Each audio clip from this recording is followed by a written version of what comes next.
HQ going to live for the first time on Twitch. We are also live on YouTube and X, aka Twitter. So thank you everybody for tuning in to NFL HQ. We're going to talk recapping week 4 of the NFL. We will also get to some of our picks coming up in week 5. Yep. Of course, you know our starting lineup. We have AC coming to you live from Las Vegas.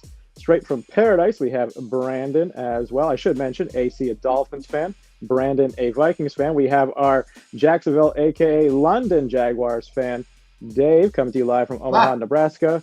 And from the nation's capital, not in the US of A, but in Canada, Ottawa, Canada, I am Dan Rod 88, supporting the Dallas Cowboys and occasionally watching the CFL, but more often watching the NFL.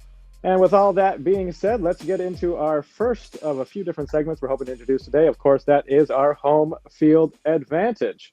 So, of course, everybody knows that home field should be your advantage in the NFL. A lot of times, a -3 line at home means you are a home favorite because you're playing at home, but sometimes it's not always the best to play at home. Unfortunately, one of us suffered our first loss of the season this week. So, he enjoyed our misery when 3 of our 4 teams lost in week 3. He is the only of the 4 of us whose team lost in week 4. So we will start with UAC. Your Miami Dolphins, no longer among the ranks of the undefeated. They go down in Buffalo 48-20. So the last time we heard from you, you had just won by 50 points against the Denver Broncos. Of course, a historic game that was. Unfortunately, sort of a coming back down to earth game in Buffalo. So AC, your home team, your Miami Dolphins on the road, of course, in Buffalo, going down 48-20. What happened to your Dolphins? I felt the pain that I had felt in a long time. I grew up obviously in the 80s and 90s when it was the heyday, but being so successful in the last 2 years, having one of the most accurate quarterbacks, putting together a Fangio defense, things that make you really excited as a Dolphins fan, things you haven't really seen before. And then you go on such a historic little romp there for 3 games. It was coming down like falling on a sword in feudal Japan. It hurt me. Get that out of my face. It hurt me in a way I haven't. And you know what? You know what really grinds my gears? You get into it. And then Josh Allen gets exalted, and I'll tell you what. I already saw. I'm not sure if I loaded it in, but I had a graphic that I'm going to put up as soon as I find it. The MVP, the power rankings after week 4 is now Buffalo, then Kansas City, then Miami. How is that possible? The Buffalo lost to the Jets. And they're just, the NFL is just dying to escalate. Josh Allen, poor emotional Josh Allen, the guy who dazzled when he's down or playing in a consequential game. You piece of shit. I'm sorry. Devin Achane had 2 touchdowns. Had 2 touchdowns in the loss. We go into Orchard Park and we lay a stinker. It looks like we were going to be competitive in the beginning, 7-7, and then it just. It was horrendous after that. We just couldn't get control of the defense. They were running all over us. And if I could, I want to bring up something to illustrate this a little bit better because, whoops. While you bring that up, I just want to mention, you said 7-7 and the wheels kind of fell off. That game was actually tied at 14. So there was another Miami score. So Buffalo got the ball first. They went down the field, scored right away. Miami answers, touchdown right away. Three possessions in the first half, first quarter. Buffalo comes down, makes it 14-7, but Miami does answer 14-14. So there was a point in this game where we thought there might not be a punt. We might see, a 70-70 game going into overtime. It could have been historically great offense. However, after that Devin Achane's second touchdown run of the day, that was basically all she wrote for Miami. Buffalo went on to score not 1, but 2 touchdowns, both to Stephon Diggs later in that second quarter. Tua did throw a touchdown pass to Braxton Berrios early in the third to make it 31-20, and then it was all Miami after that. They completed the Canadian hat trick. I don't know if you call it a hat trick in the NFL. Stephon Diggs did score his 3rd receiving touchdown of the game, and then to add insult to injury, Josh Allen did run for an 11-yard touchdown to make it 48-20. You also did say something kind of interesting, that Buffalo ran all over you. I think that's metaphorical because, of course, Buffalo, although they're a bit better in the running game of late, did not have a solid running attack from anyone specific. Their leading rusher was actually Latavius Murray, who had 32 rushing yards. Harris had 29. Cook had 29. Allen had 17. In a metaphorical way, yes. Yes. It was more like I got mollywopped. I got stomped. We actually had a better running attack than they did, but at the end of the day, it was somehow going to be, and I'm sorry to sound a little salty, but just because Because now Josh Allen, one mistake that Tua makes, one mistake that we do on the road, albeit a consequential trap game, because everybody knew it was going to happen. I could have told you that from the beginning. And I took them 3.5 because I didn't think they were going to win. I wasn't going to ever tell anybody that. But at the same time, I felt that we were historically, after having a great game, we're going to go and lay a stinker. I believe it's 1-6 are the teams after scoring 50 or more points. Yeah. The teams lose historically the week after. The week after. Yeah. It's not a surprise. It's that's not on your side on this one at all. So can I just say that the streak continues? I picked your team as my underdog, so the streak continues of one of us picking the other person's team as either an underdog or a lock, and they lose the next week. I apologize, AC. I won't pick your team again. I'm so sorry. Thanks a lot. Also, I did have in fantasy in one league, I did have both Tua and Josh Allen. And the week before, we started Tua, who got, or actually, no, one of the weeks we benched Tua, and he would have scored us a bunch of points. This week, we started Tua and benched Josh Allen. But we actually still won. You guys are a mess. We actually still won in fantasy. Even benching Josh Allen, who in our fantasy scored 46.7 to Tua's 15-some points. But we did also, I picked up A-Chan a couple weeks ago after he did so good. So did you start? He helped us out. He helped you out with two touchdowns. He's like the first. Well, you know what? Had he not had that, we would have lost. So, look at the screen. He's the first kid in history to have 6 touchdowns in his first 4 games. The guy's incredible, and you still got a great team. And I'm sorry that your team is over. Do it. It's over. It's not over. We're just through week 4. It's so exciting. All right, keep going. I'm sorry. We could have done it, man. We could have had it, dude. My takeaway from that game was, Diggs, of course, killing that side of the ball, but the little pass rush. I don't know what Bradley Chubb's doing there. I guess he's just looking the money, but if you don't have Jalen Phillips, it still seems like a team that struggles to get to the quarterback. Even in Fangio's defense, I would like to see that. It just didn't seem like any pressure was coming through there, and so I'd like to see when they get deep into the season. I'd like to see the defense put the pressure on, especially if they're going to be playing with a lead and they can get on there. And so it just showed me like anytime it was third down, anytime they needed to play, they were able to get it without little to no, stoppage, because those corners can't cover forever. Well, remember we have our starting center was out, right? Yeah. Connor, and then we lost Teron Armstead in the middle of the game, or actually towards the beginning of the game. You were right next to me. What did I tell you? I was at your house, and I said, "This is going to hurt because now we have that Buffalo pass rush. We don't have the pieces." And our friend Scott said, "What does that matter? It's just one guy." I'm like, that starts a cascade of issues. Now Austin Jackson has to move to the other side. Now Robert Hunt has to move to the opposite guard. It sucks. It starts a spiral that you can't really control. And a lot of Liam Eichenberg is absolutely. I would fire him today. I would make him homeless. I would strip him of all his money and send him naked into the woods. There's some number 74. But yeah, you would think, where's they need that double-digit pass rusher guy. Hopefully Phillips gets back and he's able to kind of be that pass rusher that they need, because I think he has the talent to do it. But even Wilkins and stuff like that, those guys, good run stoppers, but nobody like really killing the quarterback. That defense it still needs some work, but I think it can get there. Luckily, I think we have the Giants next week, so I think we can. That's a great game. Hopefully, I was going to say there are sunnier pastures ahead, and keep in mind this was a divisional game, so important. But good you weather. will see the Buffalo Bills again. This will be Week 18 on the schedule, a Sunday in January in Miami, and who knows? This could be the final game of the NFL regular season. This could be flexed into that Sunday night final game if the division is still on the line. Possibly a playoff seeding on the line, things like that. But it is an early candidate for, I don't even know the number of the games. They're like 242 or something, whatever the number is. We'll look that up and be more efficient next time. But this could be an early candidate for that coming up. Last thing I'll say about my game. I'm sorry to interject. It was good weather. Yes, it was on the road. We were basically healthy. It's a divisional game. It was a trap game because we're on our 3-0 trajectory to go at least undefeated into the middle of the season. That would have been great. But now we're in the same position where we won 3 last year, and now we We won 3 and we lost again. Tua has almost the exact stats as he did. I believe he was like 8.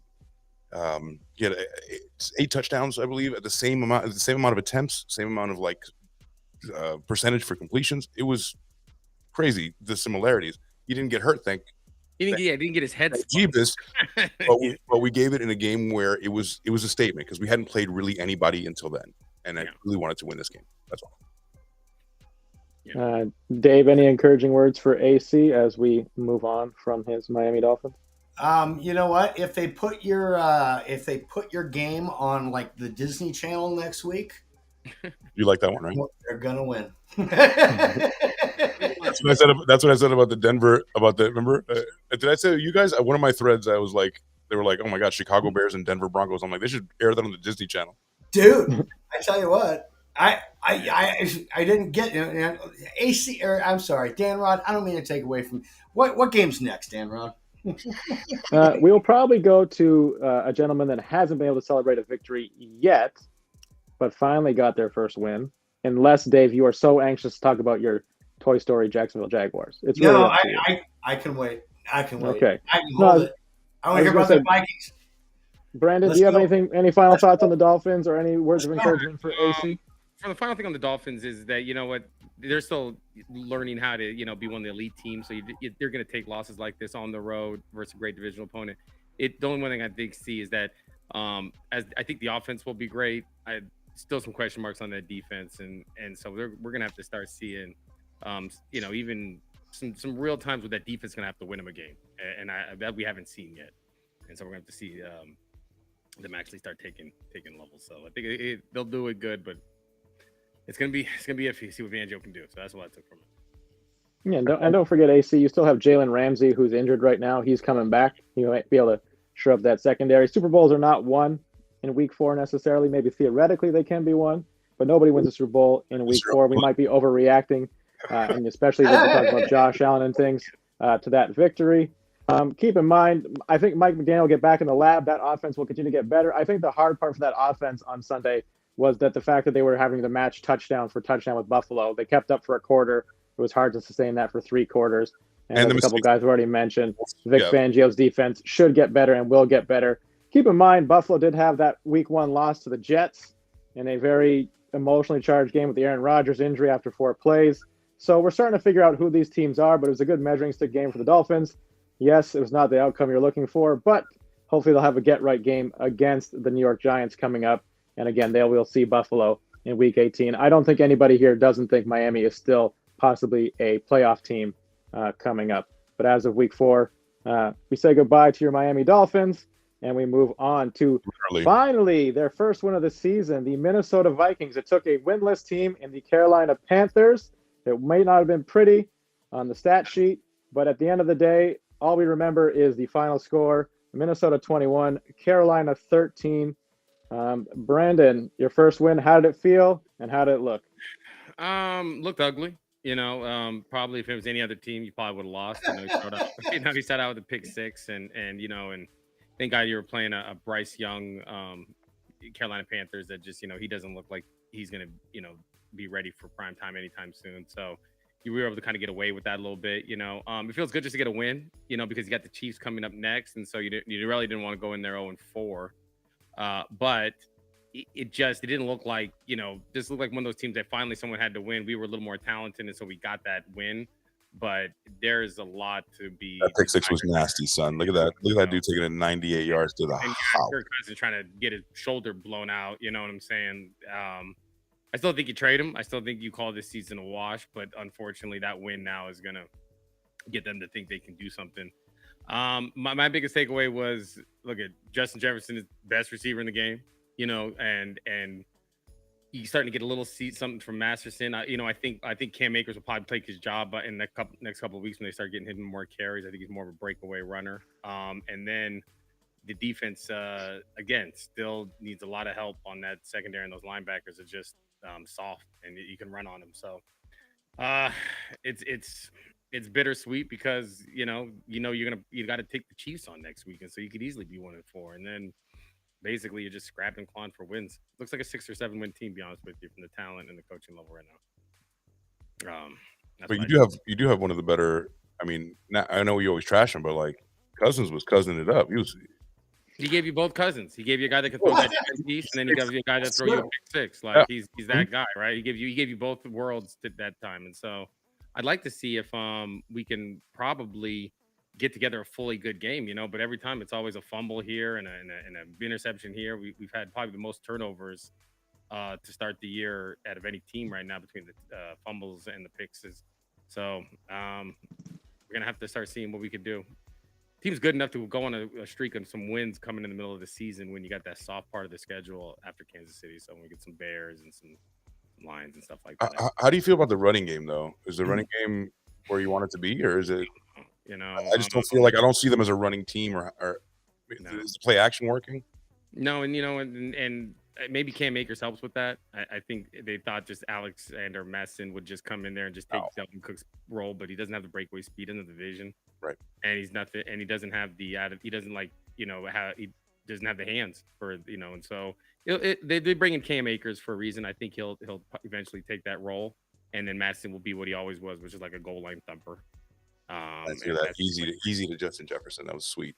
Yeah. It's just always, here's when you start losing those, you won a lot of close games last year and everything's close. It's always like the Chargers and stuff. It's always going to come down to one play, 1 minute. Sometimes you're going to get it. Sometimes you ain't, but that's why it never doesn't matter whether you're playing a good team or a bad team. It always comes down to one score. And it's just too scary that way playing. You got to be able to blow out the loser teams. We should have blew this team up by 2 touchdowns if we were any good. Nope. Comes down to last minute, last play. Same, but also when you play good teams, it'll be that way as well too. It's a trap game.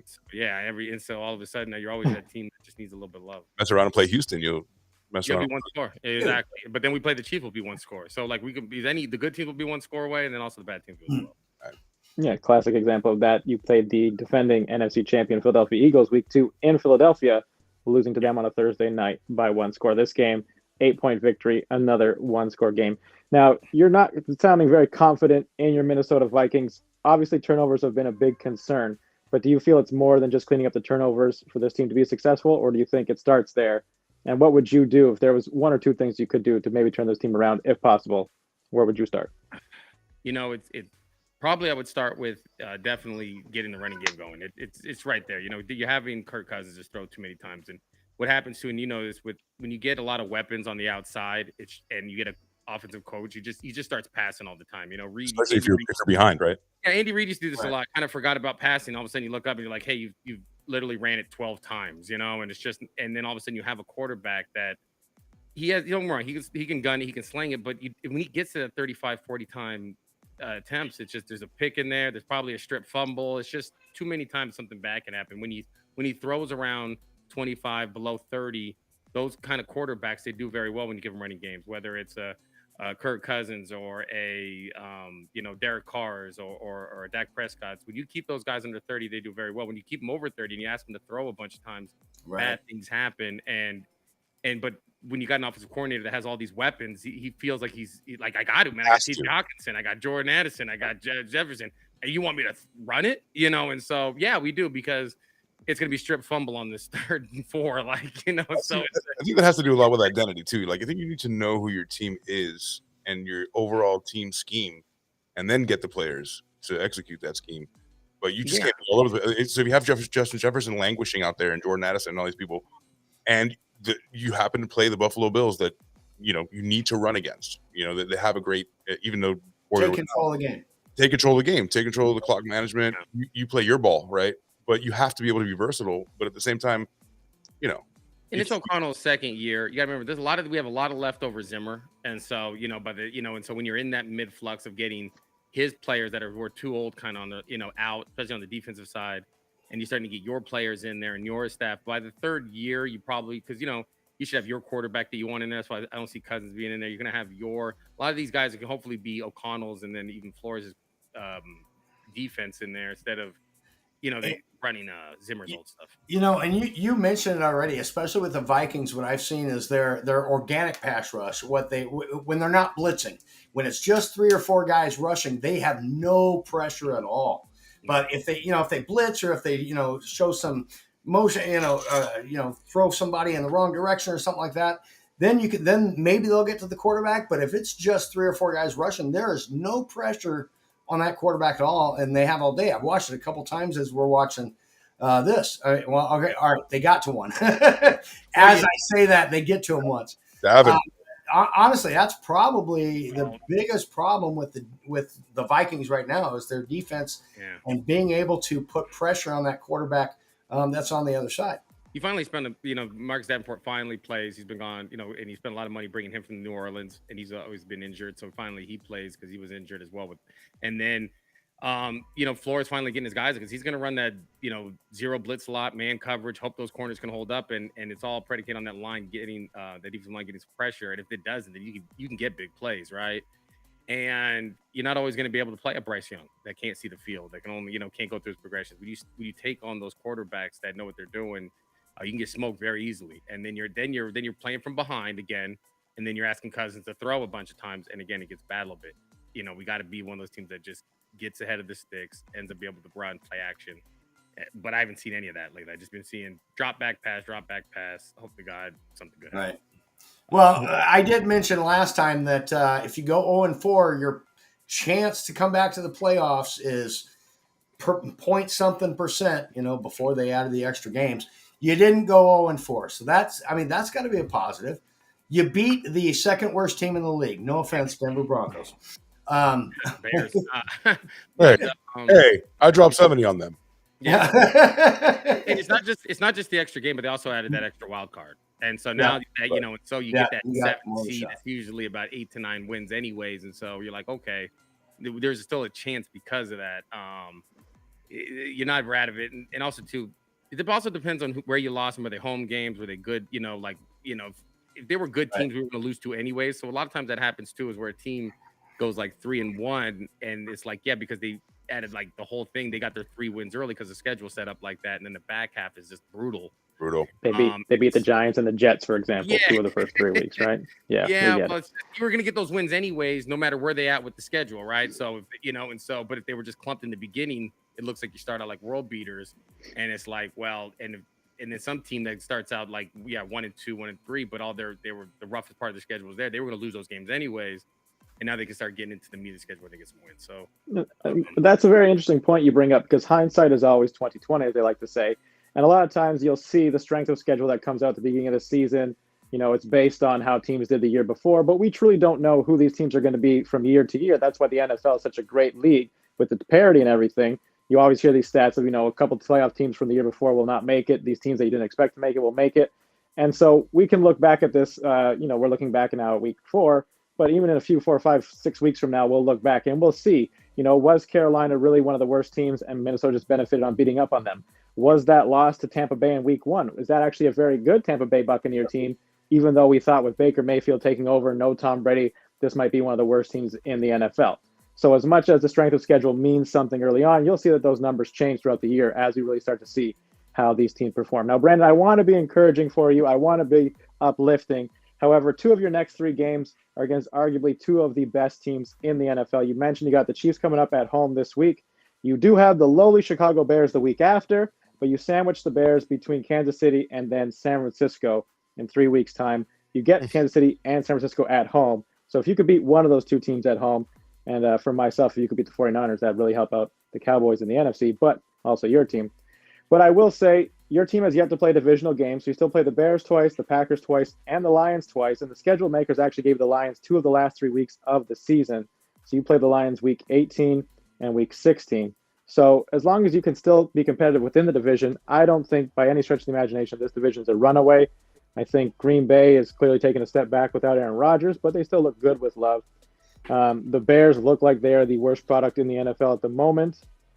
And Detroit has looked good, but they also have a loss to Seattle at home earlier in the season. So we'll kind of see what Detroit becomes. And again, you're going to get Detroit at the end of the season. Those games could be very important. So I would look at the schedule, understand that 1-3, there are not a lot of powerhouse teams in the NFC. Maybe 8-9 record, a 9-8 record could sneak you into that final wild card spot.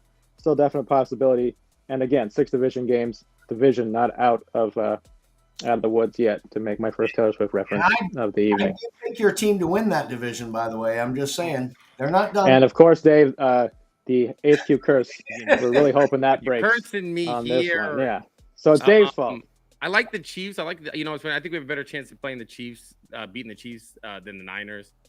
We do not match up well. That team's physical. Both of those red teams are going to whoop your ass. Yeah, if we can maybe get, I think we have a chance at beating the Chiefs. But I think we have no chance of beating the Niners. We always lose to them, even when I was a kid. And the Niners, of course, will be coming into Minnesota after playing my Cowboys coming up this week and at Cleveland the week before Minnesota. So could this be a trap game for the 49ers going into that one against the Vikings? Yeah, they're not infallible. They're going to play Cleveland and the Cowboys, and especially the way Shanahan runs that offense. I guarantee it's going to be someone's going to get injured. Debo out, McCaffrey twisted ankle. They're not God. It'll be something. That team always finds a way to get injured. Well, I mean, we saw our fair share of injuries this week. But we'll get into that in a bit. One no contact injury that was like crazy. I'm not going to spoil it for you. We'll tell you later who. That's coming up.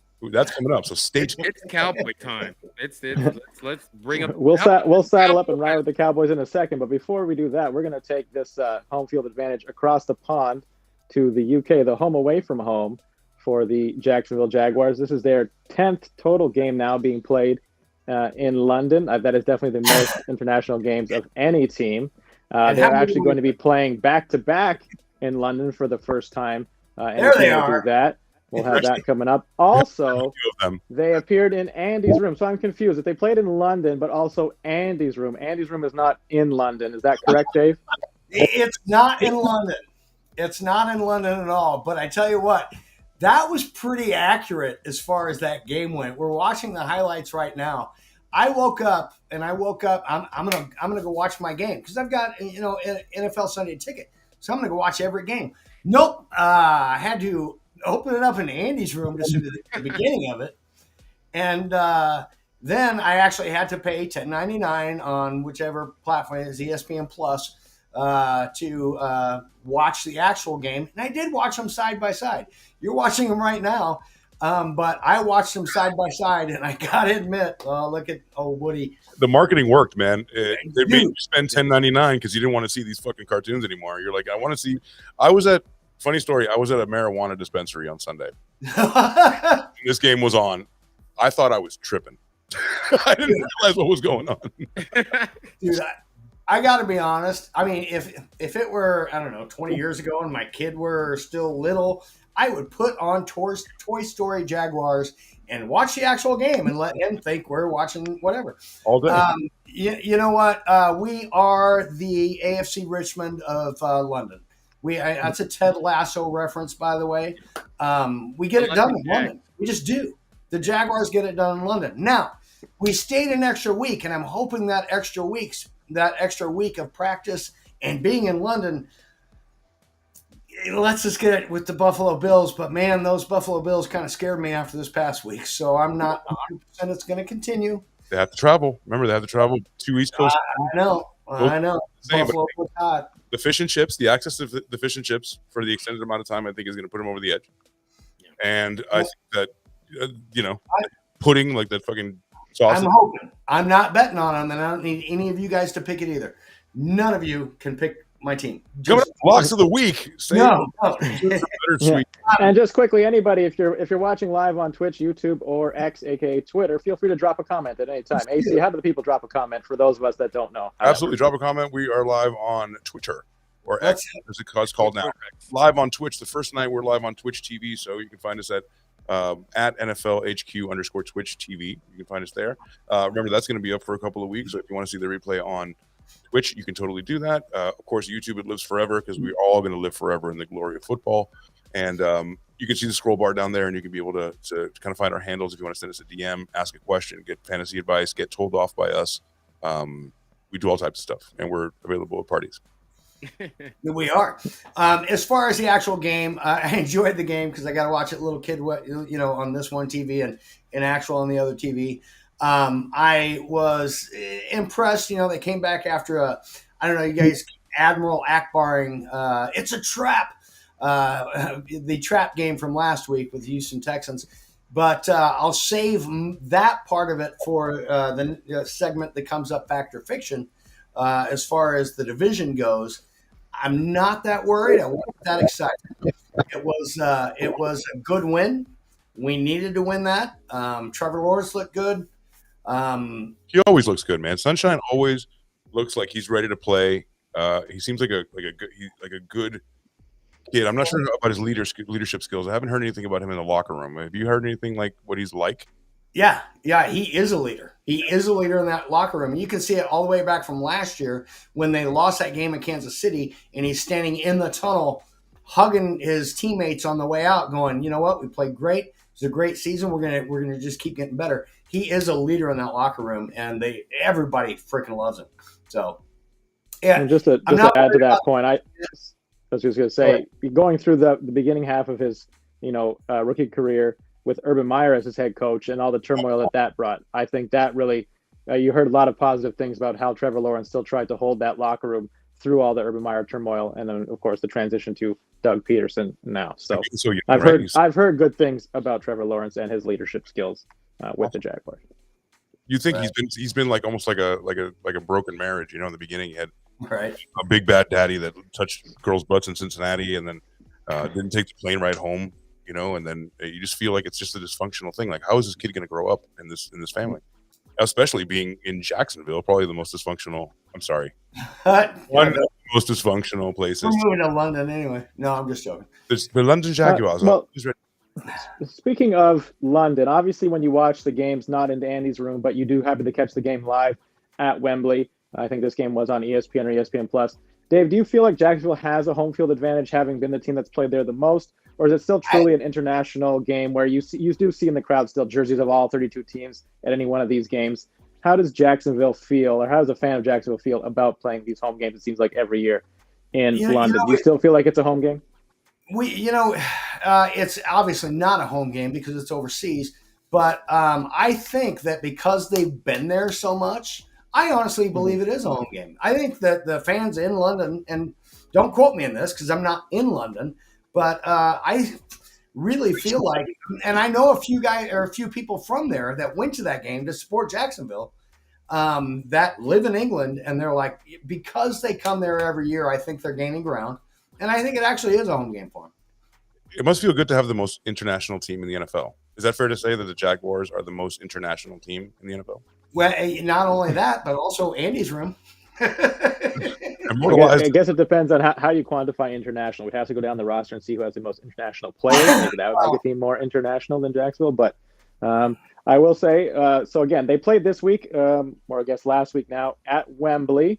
So the Jacksonville Jaguars played at Wembley. That is a football stadium there, or a soccer stadium in London. They are now going to go to Tottenham, a stadium they've also played at, so somewhere geographically different than Wembley. So they will play back-to-back games in London. However, they will be the visiting team, as although Buffalo is coming across the pond, Buffalo will have a home game at Tottenham against Jacksonville this coming week. But Jacksonville will stay and maybe have the advantage. It should be known that 9:30 Eastern my time locally, I believe that's 8:30 for Dave and 6:30 for both Brandon and AC. So Jacksonville should have their body clock better adjusted. Buffalo will have one less week to adjust.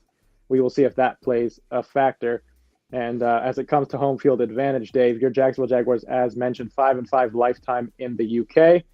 They are 4-5 at Wembley, but they are 1-0 lifetime in Tottenham. So we will see if they can stay undefeated in Tottenham as Buffalo comes to town, for lack of a better word. But Dave, any final words on your Jacksonville Jaguars? Defense looked good. They had a couple sacks, couple turnovers, 3 and 4 respectively. 4 sacks, 3 turnovers. They had a pick 6 in this one as well, courtesy of Darius Williams.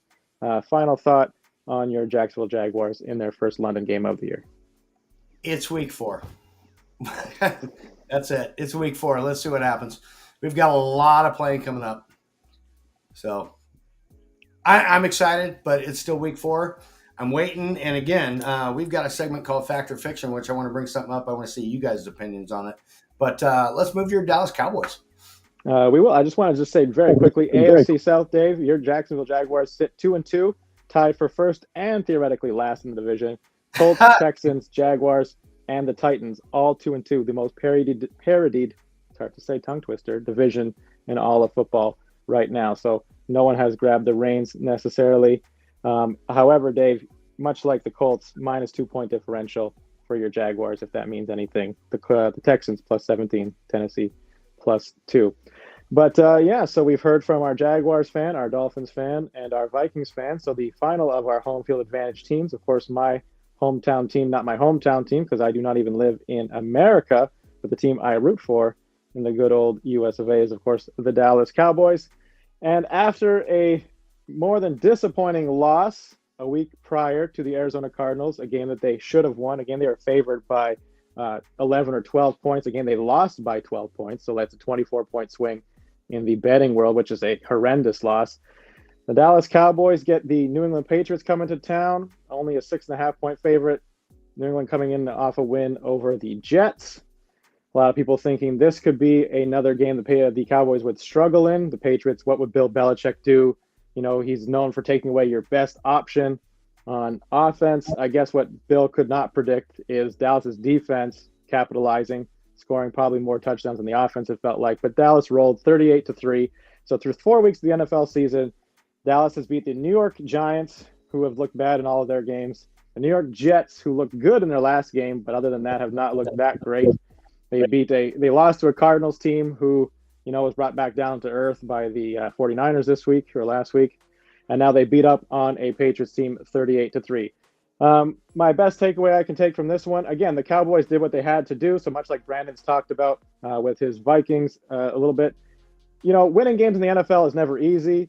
So you're supposed to win the games you were supposed to win. That's a dumb statement to make, but I'll say it. And the Cowboys did what they were supposed to do.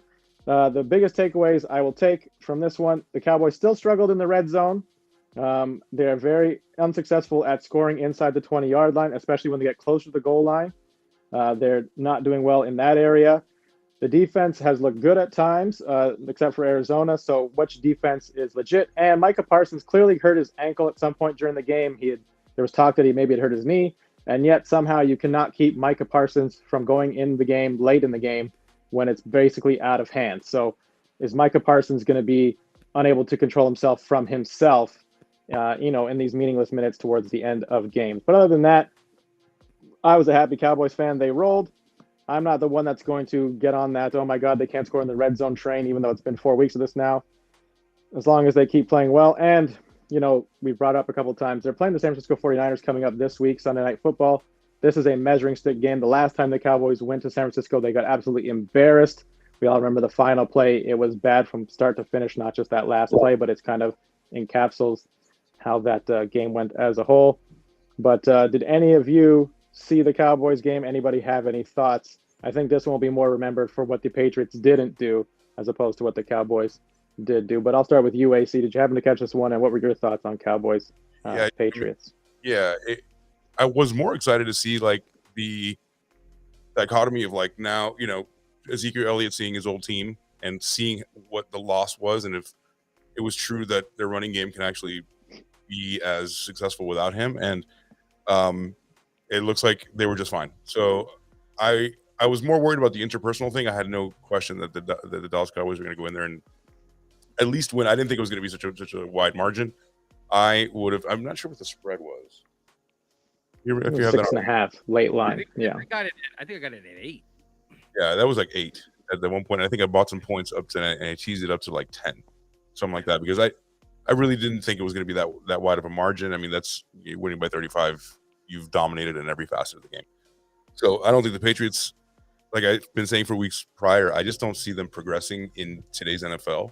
I feel like they're stuck in some kind of a time warp where you're in a scheme and you're in a methodology and just a scheme that doesn't work anymore in today's NFL. You need vertical passing. You need legitimate threats on the outside. You need to put pressure on your corners, especially with the 5 yard kind of like rule where the cornerbacks are playing so far back. You should be able to hit those comebacks in a heartbeat. Now, there's no question that Mac Jones can make those throws. It's just they were just overwhelmed by really good defense. And yeah, Micah Parsons was a hard one to digest because he's my fantasy individual defensive player linebacker. So I'm afraid that you want them emotional, but you want them to care, but caring a little bit too much might send the wrong message or put you over the edge, get you hurt, get somebody else hurt. Brandon? Yeah, and the other thing too is when you're sorry to interject, but when you're looking at defensive stats, so someone like a Micah Parsons, he does not have any eye-popping numbers from this weekend. He had, I think, one solo tackle, one assisted tackle, no sacks, no forced fumbles, no turnovers of any kind. So statistically, Micah Parsons on the score sheet did not look like he had an overwhelming game. But as I'm sure any of us will tell you, a lot of times, especially on defense, as we're rocking you softly to sleep, a lot of times on the defense, the impact you can make as a defender isn't necessarily what you can do in the stat sheet, but just the totality of what your defense can do. Are other guys being, single blocked? Are they getting to the quarterback? Are they getting pressures? Michael will still get his stats, but a lot of times on defense, if you can disrupt, a couple linemen, a tight end, a chip block, keep the running back's attention, get the quarterback's attention so he's always where you are, let other guys eat, as we like to say, then maybe your numbers aren't eye-popping. But for Dallas as a total, they get a strip sack, scoop and score by Leighton Vander Esch. I think Dante Fowler had the sack. Deron Bland gets a pick six later in the game. So 2 touchdowns by the defense, directly or indirectly, because of Micah Parsons. But Brandon, any thoughts on the Cowboys Patriots? Here it is, actually. What I got from it was I learned nothing from the Cowboys. The team, they didn't show me. I'm going to learn more from when they played teams like the Niners and the Eagles and stuff to kind of see where they're engaging. They've had a soft early part of their schedule, which is fine. It is what it is, and we're gonna learn more about them as we go. We just learned that, hey, you know what? As a good team, they beat up on bad teams, and that's what they're supposed to do. This was more a tale of where the Patriots are in this thing. That's what I felt. They're not bad enough to get really where they need to be, which is a total burn down, and they're nowhere close. And they're going to be in that horrible, 7-11, 8-9 kind of team that just basically will never get any better. They just haven't figured out how to get skill players. They got very lucky for the last couple of years having a Tom Brady turn these guys into something, and now that they have to really draft like every other team does and really create it up. They were able to get away with having knuckleheads out there catching passes because they had Tom Brady. And now that they have to draft really good receivers, they have to actually bring in running backs in there and have a guy, and have them support the quarterback. They've never found a way to do that. And so it kind of just shows me that. How did they do that for 20 years? So I feel like they have a better roster today than, forget Randy Moss for that moment. Forget having Aaron Hernandez and Gronk at the same time. Those those one-off years. They've never had good players. They've always got people off the street, and they've got people off, waivers that have been on their couch. And then what happened? What happened? Is it a motivation thing? Is it a Belichick thing? When you have a great players, like when they, that can kind of like lift everybody up, it's always like it's when kind of like in basketball, it's like, oh, LeBron's not there. Well, yeah, because so these guys aren't getting wide open threes, right? And so it's like same thing with Tom Brady. It's like these guys, Brady used to just make those guys work. We're gonna formulate an offense. I'll give it to you fast. We'll get you out in space. We'll create something that makes it work. When you ain't got that, and you just have to ask these guys to make J.J. Smith-Schuster, Devontae Parker, Kendrick Bourne, none of these guys separate from man coverage. There is really no guy that you have to double team. And now you could just lay 8 in the box and just kill the running back. And so they're gonna be a team probably with about 6 games. He's good enough that he'll get them to win some games, but they got to be ready for a real teardown. And are they going to want to go back into the draft another quarterback? If anything, they'll probably get a veteran, some stopgap. Look out for someone like Kyler Murray to come over there, just because if Cardinals end up getting a bad draft pick up there and they put him on the block, that might be something they look at. But for the most part, this team they're thinking about next year. There's just too much holes. But is Mac Jones next year too? Is that in the plans for next year?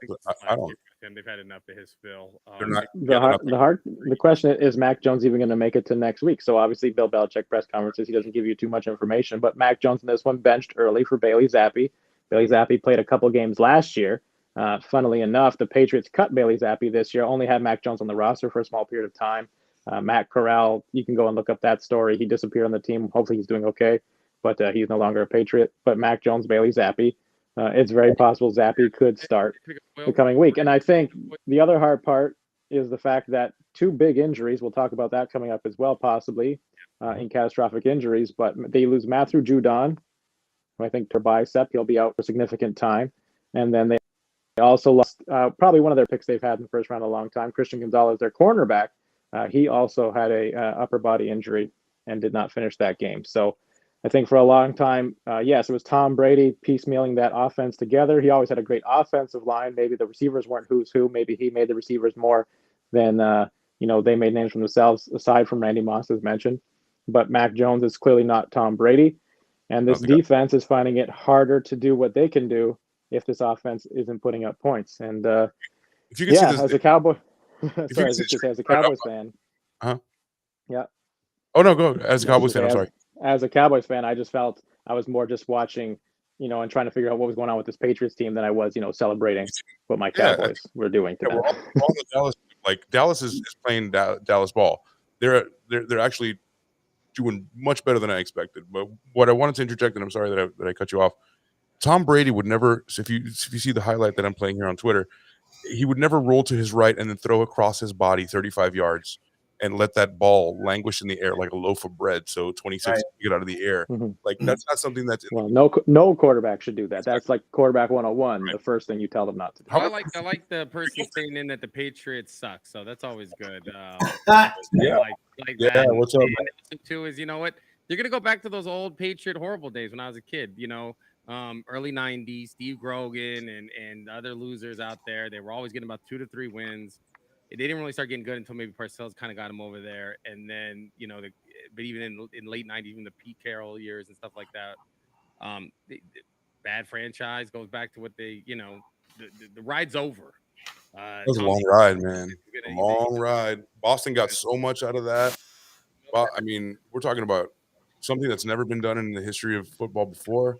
The most decorated. That's like sending, I don't know. That's like a poverty franchise. Like, I don't know, just ascending to heights they can never imagine and then riding those coattails forever. Imagine, last time I won was 72, 73, and we're still riding that shit. Can you imagine these people like in 2057? They're like, I remember back in the 2000s, early 2000s. Like, out of that damn thing, man. You got two really kind of two different type of back-to-back dynasties kind of a thing, and so they were able to kind of reinvent themselves. I just think the game is kind of past, Bill. It still seems clunky. There's no innovative on that offense.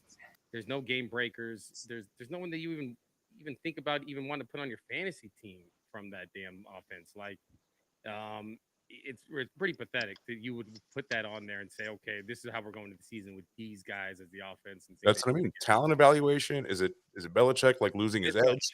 Yeah. Well, so this is the thing, right? When it comes to New England, Bill Belichick is the GM and Bill Belichick is the coach. So the question is, would Bill Belichick the GM fire Bill Belichick the coach, or is the better question, would Bill Belichick the coach, if he had the power, fire Bill Belichick the GM? We'll discuss this a little bit more coming up in Flaming Hot when we talk about which coaches are on the hot seat and could possibly one of the winningest coaches of all time, the legendary Bill Belichick, be on the hot seat. But just to put a bow on home field advantage for week 4, the actual home field advantage home teams were 8-8 this week. So a perfect, not perfect, but 500 football. 2 teams, the Titans, beat the Bengals 27-3 as a home dog. They were a 2.5-point dog at home. They beat the Bengals, as mentioned, 27-3.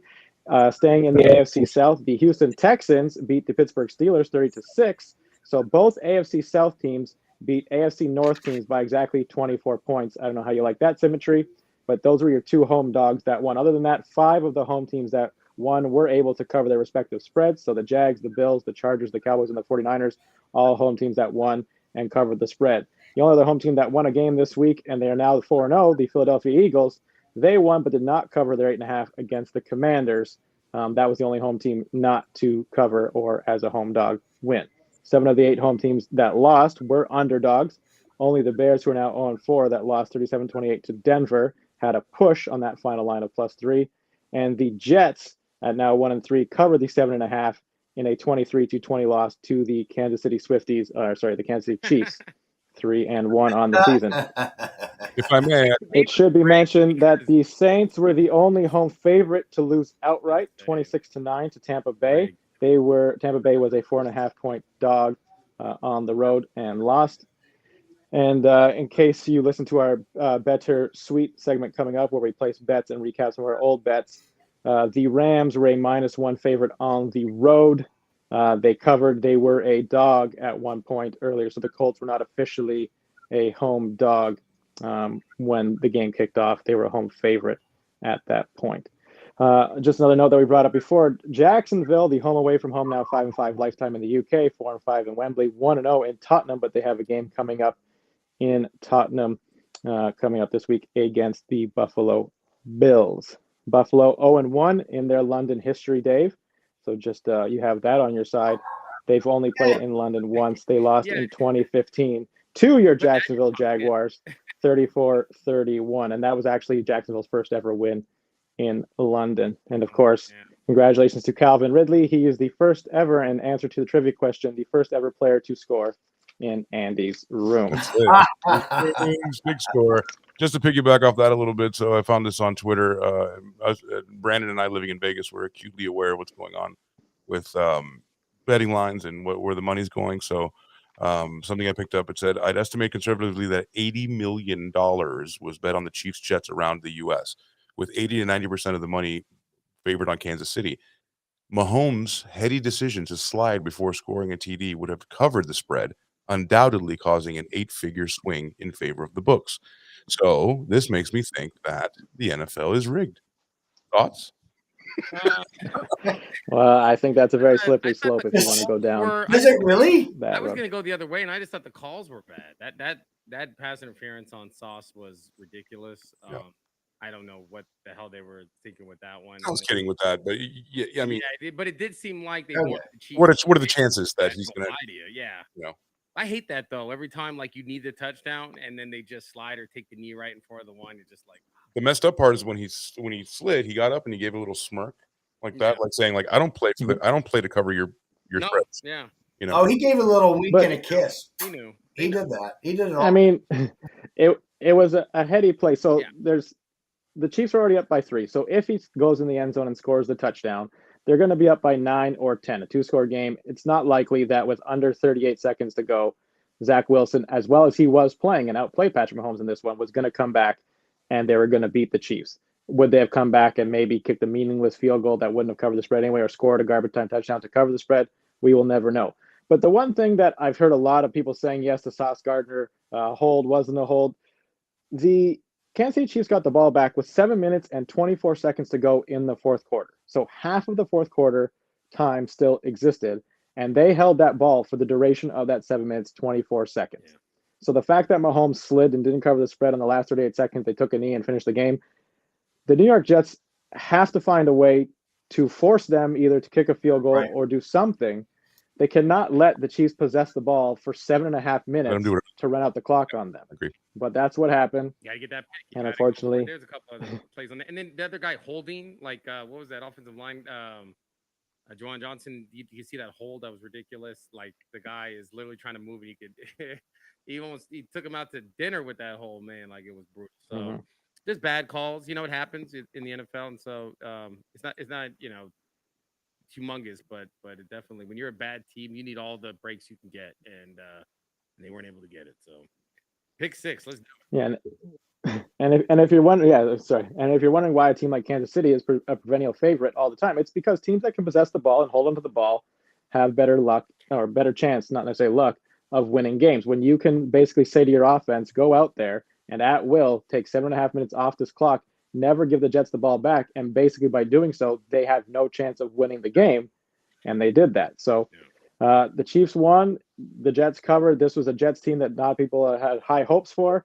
I never thought I would see a game in Meadowlands where Aaron Rodgers would be in the building coming back for the first time since we saw him suffer that injury and still be overshadowed by someone else in the booth.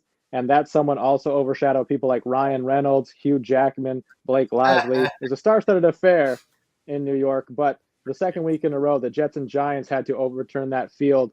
One played Sunday night, one played Monday night. Both times, the Jets this time they lost both times. The last time the Giants lost, but the Jets did win, even though it felt like a loss. They did beat the Bills. We had more stars in that one. We had more stars they had in Wrexham. That's awesome. that skybox up there was like a $2 billion skybox. It was unreal. That's amazing. I mean, way better than Wrexham. They want to build one though. The least famous person was Brittany Mahomes. Who's that? No, exactly. She was like the star. She was like the only one in the skybox for a while, and now real famous people came in and like showed her her place. Yes. But, yeah. So and the other crazy thing in this one, the Kansas City Chiefs were up 17-0 early in the first quarter, and I'm sure me being, as I've said before, a Swiftie, was thinking, okay, this is going to be NBC's chance to have a lot of time to show Taylor Swift because the game's going to get ugly. And I think a lot of the Swifties tuning in, a football game broke out, and we didn't get as many Taylor Swift cutaways as I'm sure we would have liked. But for those of you that watched the game for the Jets and the Chiefs, then obviously you saw what you wanted. In that game, Patrick Mahomes did throw the early touchdown, but he did have 2 picks. We'll segue this into pick 6, not necessarily pick 6s across the NFL, but maybe 6 different stats that you can use as talking points in the water cooler coming up to work the next couple days, or things that at least I found interesting. And we'll see if AC, Brendan, or Dave agree or disagree with any of the 6 following stats. So we might as well stay with Patrick Mahomes in this one. So the stat, of course, 84, which is the number of games that has taken Patrick Mahomes to throw 200 career touchdown passes. In the first quarter, he had a 34-yard touchdown pass to tight end Noah Gray, not the tight end anybody wanted or cared about in this one, but he became the fastest QB to 200 career TD passes. Unfortunately, AC might not appreciate this one because he surpassed Dan Marino's record of 89 games. It took Dan Marino to do that. The only other quarterback that had 200 career touchdown passes before 100 total games, Peyton Manning, did it in 99 games. So 84 touchdown passes for Patrick Mahomes 84 games for 200 touchdown passes. Is this just because the NFL has become a more pass-happy league, or are we witnessing possibly one of the greatest throws of the football we've ever seen? AC, I'll start with you since the last one to do this was Dan Marino. Yeah, it hurts every time somebody surpasses it. When you're a kid and you see those gargantuan numbers, and the NFL didn't evolve to what it is now, such a passing league. We never thought it was going to be more than that. 420, pass touchdowns seems insurmountable, and I'll go into something I heard the other day. I forget who said it, but they said, it was Joe Montana. Joe Montana said if Dan Marino was playing today, he'd throw for 7,000 yards and 60 touchdowns, because that's the reality of how good he was. So as long as people like that, the GOAT, to me, still the GOAT. I know both of them personally. I've worked with both of them. They're incredible people. They have amazing respect for each other, and what Joe Montana said about him will keep his legacy alive. I just don't want people to forget how good Dan Marino was. And I'm sure people older than me say, well, I don't want you to ever forget who Johnny Unitas was and how he played. It's hard to depict because there was, less TV and stuff like that. But I just don't want his legacy to diminish, because he was one of the best passers of the football ever. But make no mistake, Mahomes is coming for everybody's record. Everybody. Yeah. Watch out, Manning. AC, you said something interesting there. Brandon, how do you feel about the fact that, maybe by breaking some of these legends records, like Mahomes breaking a Dan Marino record, if Mahomes' record were to be broken in the future, it would say Patrick Mahomes, Dan Marino. Do you think we'll remember some of these legends from the past because we'll remember them when their records get broken? Does that factor in? I think it just depends on what age you are. I think we will, because we did grow up to kind of see we saw the change of the game, right? And so we know what it would look like before, and then we know what it looks like now. So we can kind of differentiate. But if you're younger and the only thing is Patrick Mahomes or Tom Brady or Justin Herbert, I think it will kind of get lost a little bit, because it's just going to be numbers, and it's just going to look like, hey. But you're not going to know, hey, it's just the game's 2 different games. You're talking about they can kill the quarterback now. The receivers can go over the middle. When we were growing up, that just wasn't allowed. Like your tight end going around there, right? And so you got small guys like Jordan Addison and Devontae Smith running across the middle. They wouldn't have survived. Jalen Waddle would get you would just killed.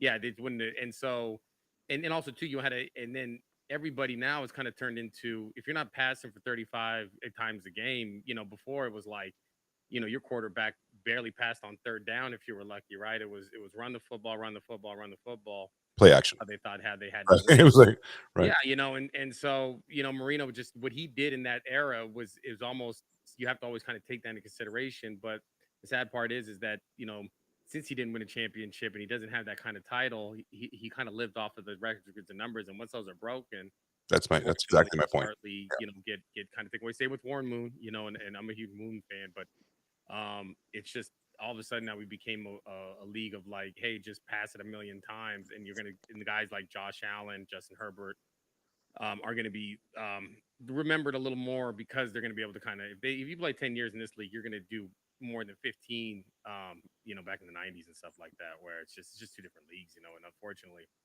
those guys are going to have to pay the price.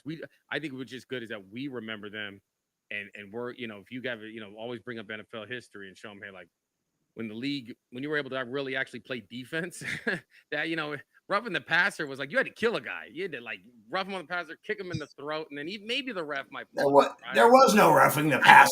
I don't remember and we didn't grow up in a time where there were head slaps allowed.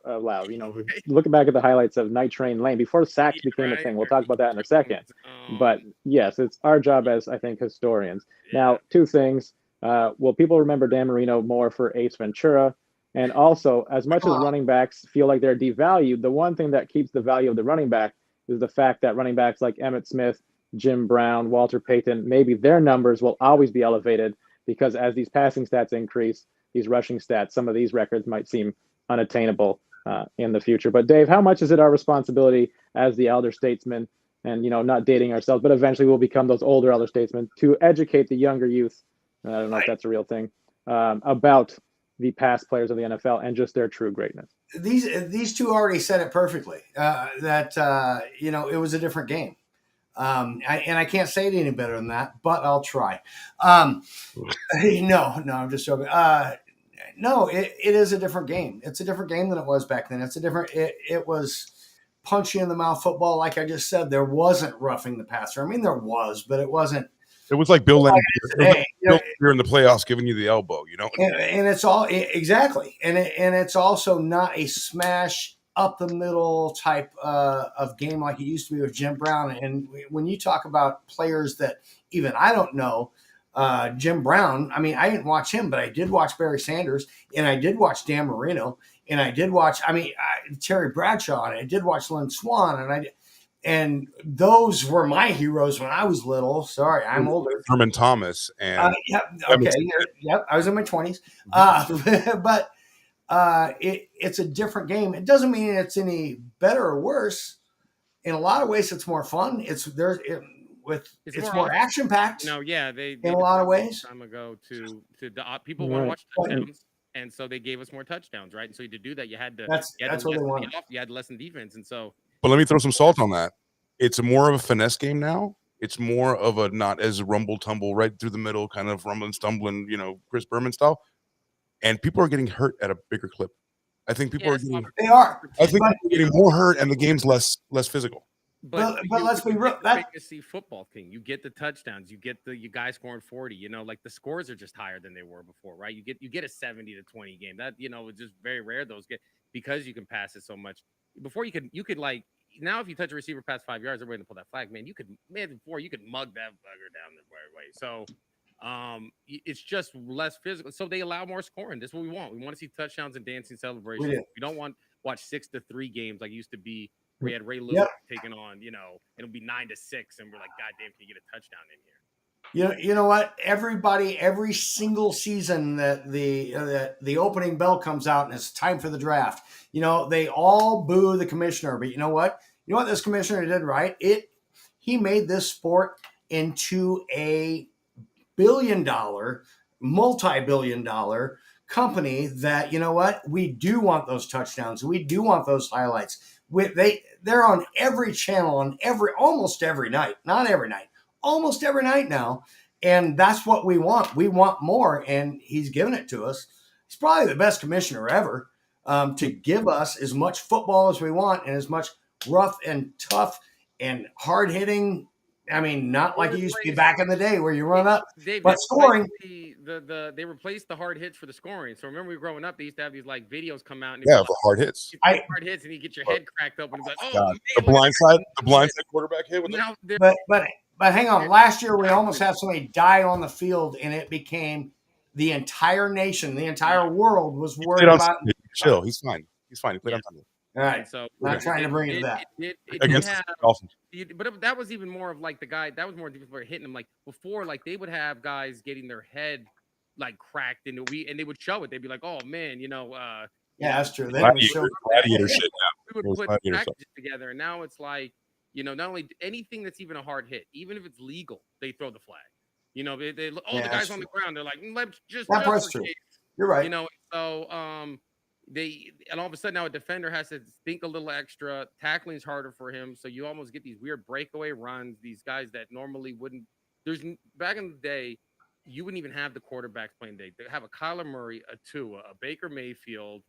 You got short, small quarterbacks. They wouldn't have lasted. You Drew could Brees, not Doug have Flutie, these guys in the league in the 90s. Mike Vick for that. Derek Thomas's, Lawrence Taylor's, the guys would have ate these guys up. They would have killed them. They would have just you Bruce cannot Smith. put these guys in here. Bruce Smith. You wouldn't, and so you're able to actually have a small 190, whatever Bryce Young is just ridiculous. You're able to have that as a quarterback. Kyler Murray and Bryce Young should not be allowed to play football. How do you get away with that? I think it's all about equality now, and everybody should be able to play the game of football if they so. It's just dangerous. They can play the NFL, but every sport's done that. They want more 3-point, so they want more runs. Anything we do to manufacture offense, they've done it. And so when a guy throws for 4,000, to me, it's like I must think to himself, or like he's doing. I'm like, oh, that's basically 2,500 yards when back in the day. 30 touchdowns is normal. Yeah, and we could talk for the next 17 hours about how the NFL has changed for the better or for the worse. There's fantasy football. Of course, baseball made famous the marketing campaign "Chicks Dig the Long Ball." For all intents and purposes, in the NFL, the long ball is offense and passing. However, those New York Football Jets, I don't know about you, but Taylor Swift sang a song called 22. The Jets have gone 22 straight games without allowing a 300-yard passer. So as much as we, malign the Jets and we kill Zach Wilson, part of it is because this defense has not allowed a 300-yard passer in 22 straight games. That is the entirety of the 2022 season, all 4 games this season, and it dates back to the last game of the 2021-2022 season, which happened to be played in 2022.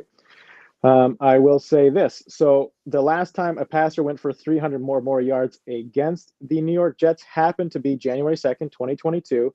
The Jets lost that game 28-24. That quarterback was none other than Thomas Patrick Edward Brady. The man went 34 for 50, 410 yards, 3 TDs, 1 pick.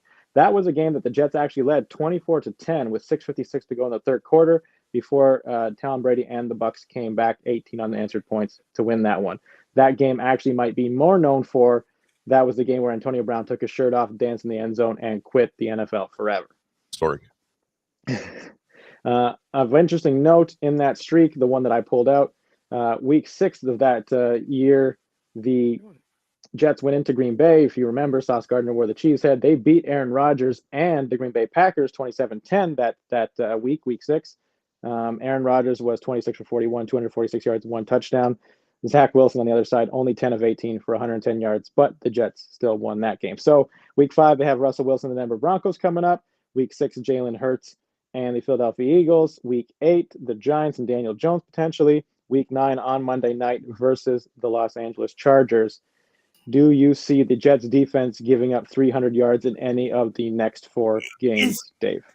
Is this about how good the Jets defense are or just how shitty the teams are that they play? Well, you got to think. They've gone 22 straight games. So they played Josh Allen twice through that streak. They played your Jacksonville Jaguars. Is it maybe the fact that they're giving up a lot of runs? There's a lot of things you can read into the stats. But for the novelty of this, they haven't given up a 300-yard passer. Could a 300-yard passer come out in the next 4 games? That's all we're asking. Who are the next 4 opponents? Denver, Philadelphia, the Giants, or the Chargers. Maybe the Chargers.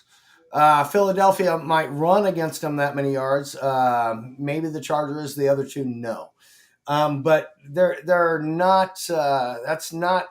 And I don't want to take away from your stat of what you're saying, but as far as the defenses go that have been impressive this year, the Jets aren't one of them. I mean, they're sticking around. But let's be real. I mean, they're as far as sacks go. We saw a Monday Night Football game where a team just got, well, actually there were a lot of sacks on both sides of that, but a team just got destroyed. And there are 7 teams on pace to break the sack record of teams this year. It's the Bills, Chargers, Seahawks, Cowboys are in there, Lions, Colts, Ravens. Jets aren't even in that. But that's because of their secondary.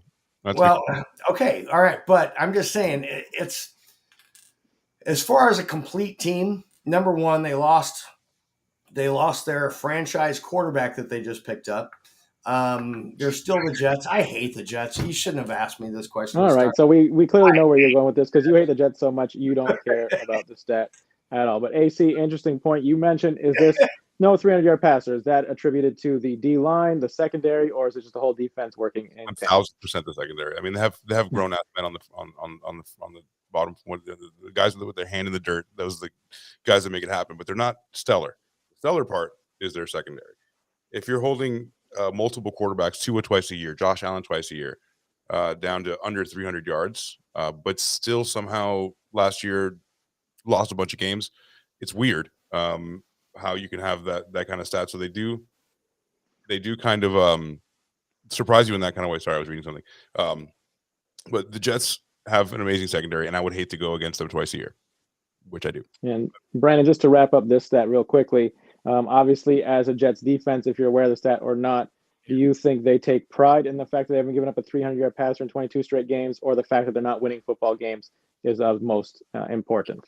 Yeah, because it doesn't relate to anything. If it was, and so all of a sudden you get these, it's a nice stat to pat, because they do have some good secondary back there. You guys saw us. They even had I forget the other kind of Reed or something on the other side. They do have a good secondary and a pretty good pass rush too. But it's just the sad part is that teams don't need to throw for 300. You don't need to take the risk. They don't get into shootouts enough. You all of a sudden now you get two touchdowns. You could run the ball. You don't have to worry about them coming back. I don't know if it's an arbitrary because the offense is so bad.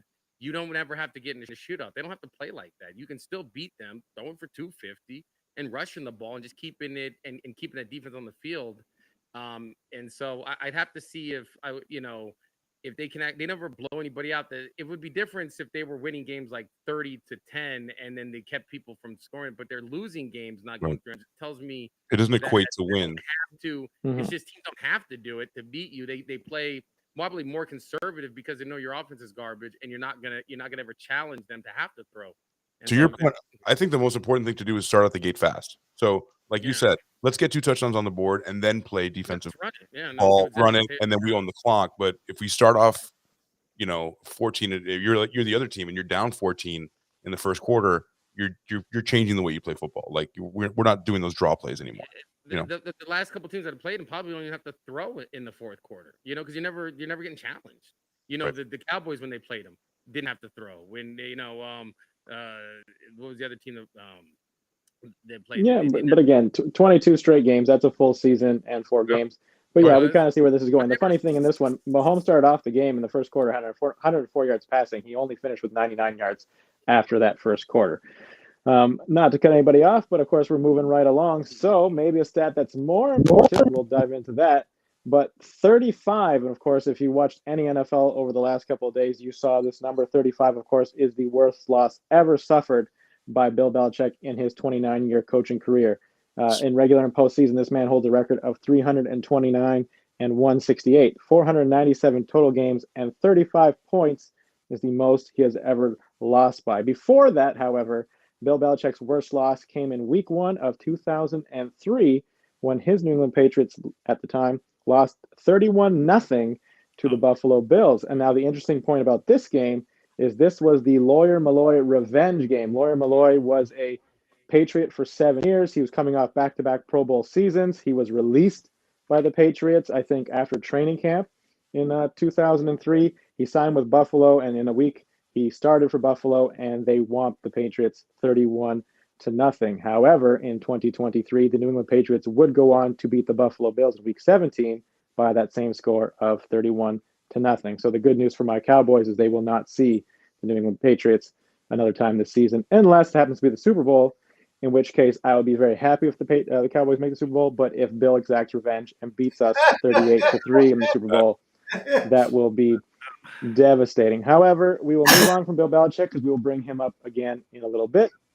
And we will go on to my Dallas Cowboys, and the number is 16 because I'm sure none of you are aware, or maybe you are, but the Dallas Cowboys have actually scored a single point or more in all 16 quarters to start this season. They're the only team to do that this year. However, they need to score in 22 more quarters, so that equates to 1, 2, 3, 4, I think 5, 6 more games to break the record held by the 2015, there's a trend here, New England Patriots, who scored in 38 straight quarters. So just to break this down, week 1, they did not score in the first quarter against Pittsburgh. However, from quarter 2 all the way to week 11, they scored in every single quarter until the fourth quarter of week 11 against the Buffalo Bills. So for 38 straight quarters, the Patriots scored at least a single point.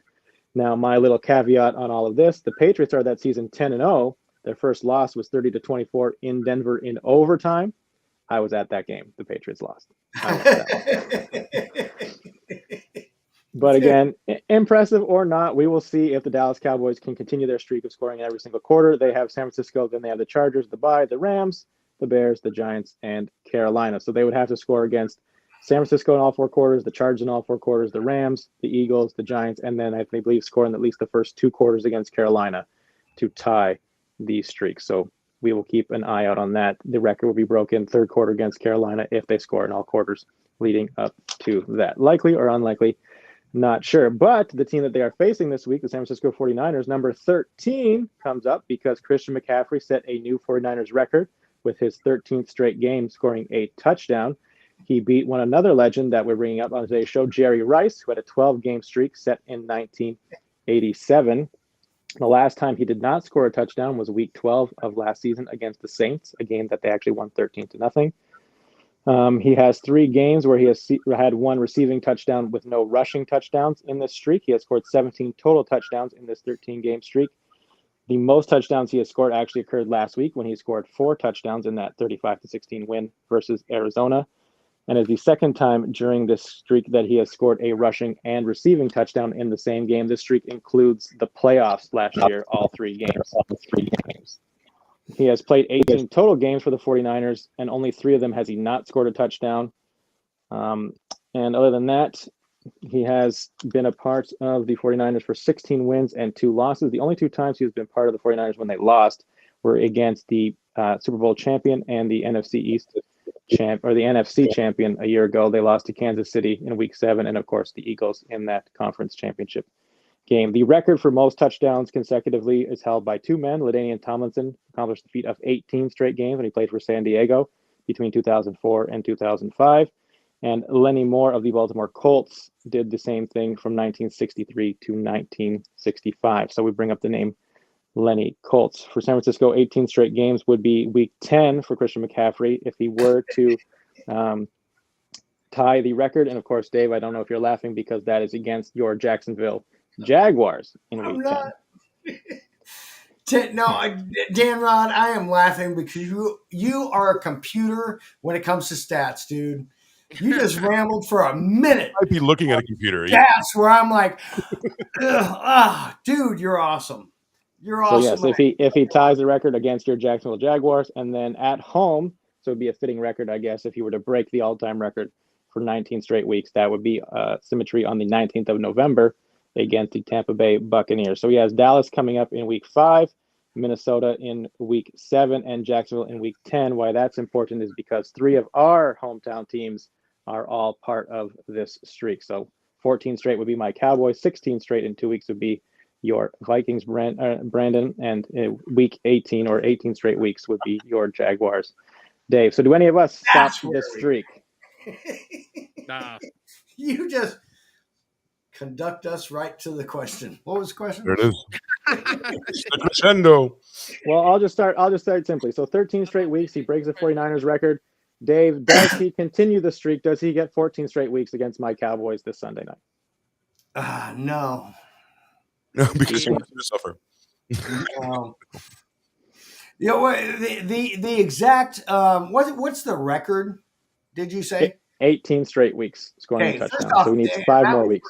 And that was with a 10-0 team. Am I correct?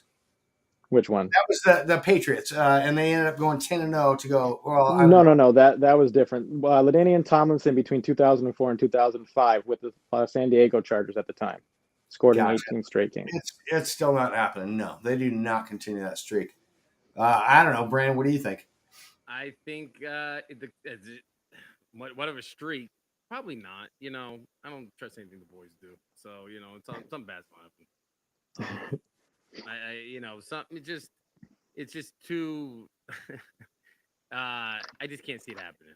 Something's gonna happen where points don't get scored for some reason or another. So I don't. Not with good defense stuff. Can I just congratulate your Dallas Cowboys by so far scoring in every quarter? Also, I heard you mention that. Yes, that was one of the pick six. We'll recap them all in a second, but the final Yes. 6 of the 6, I just chose this one 6 because the number itself is 6. Let's do it. So if you happen to watch any of the Los Angeles Chargers 24-17 victory over the Las Vegas Raiders, you might have seen Khalil Mack as he had not 1, not 2, not 3, not 4, not 5, but 6 sacks in the Chargers victory.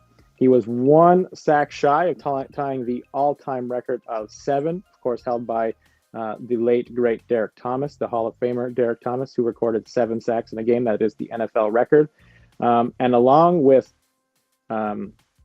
Derek Thomas, Khalil Mack and Derek Thomas are the only 2 players in NFL history to have 2 games of at least 5 sacks or more.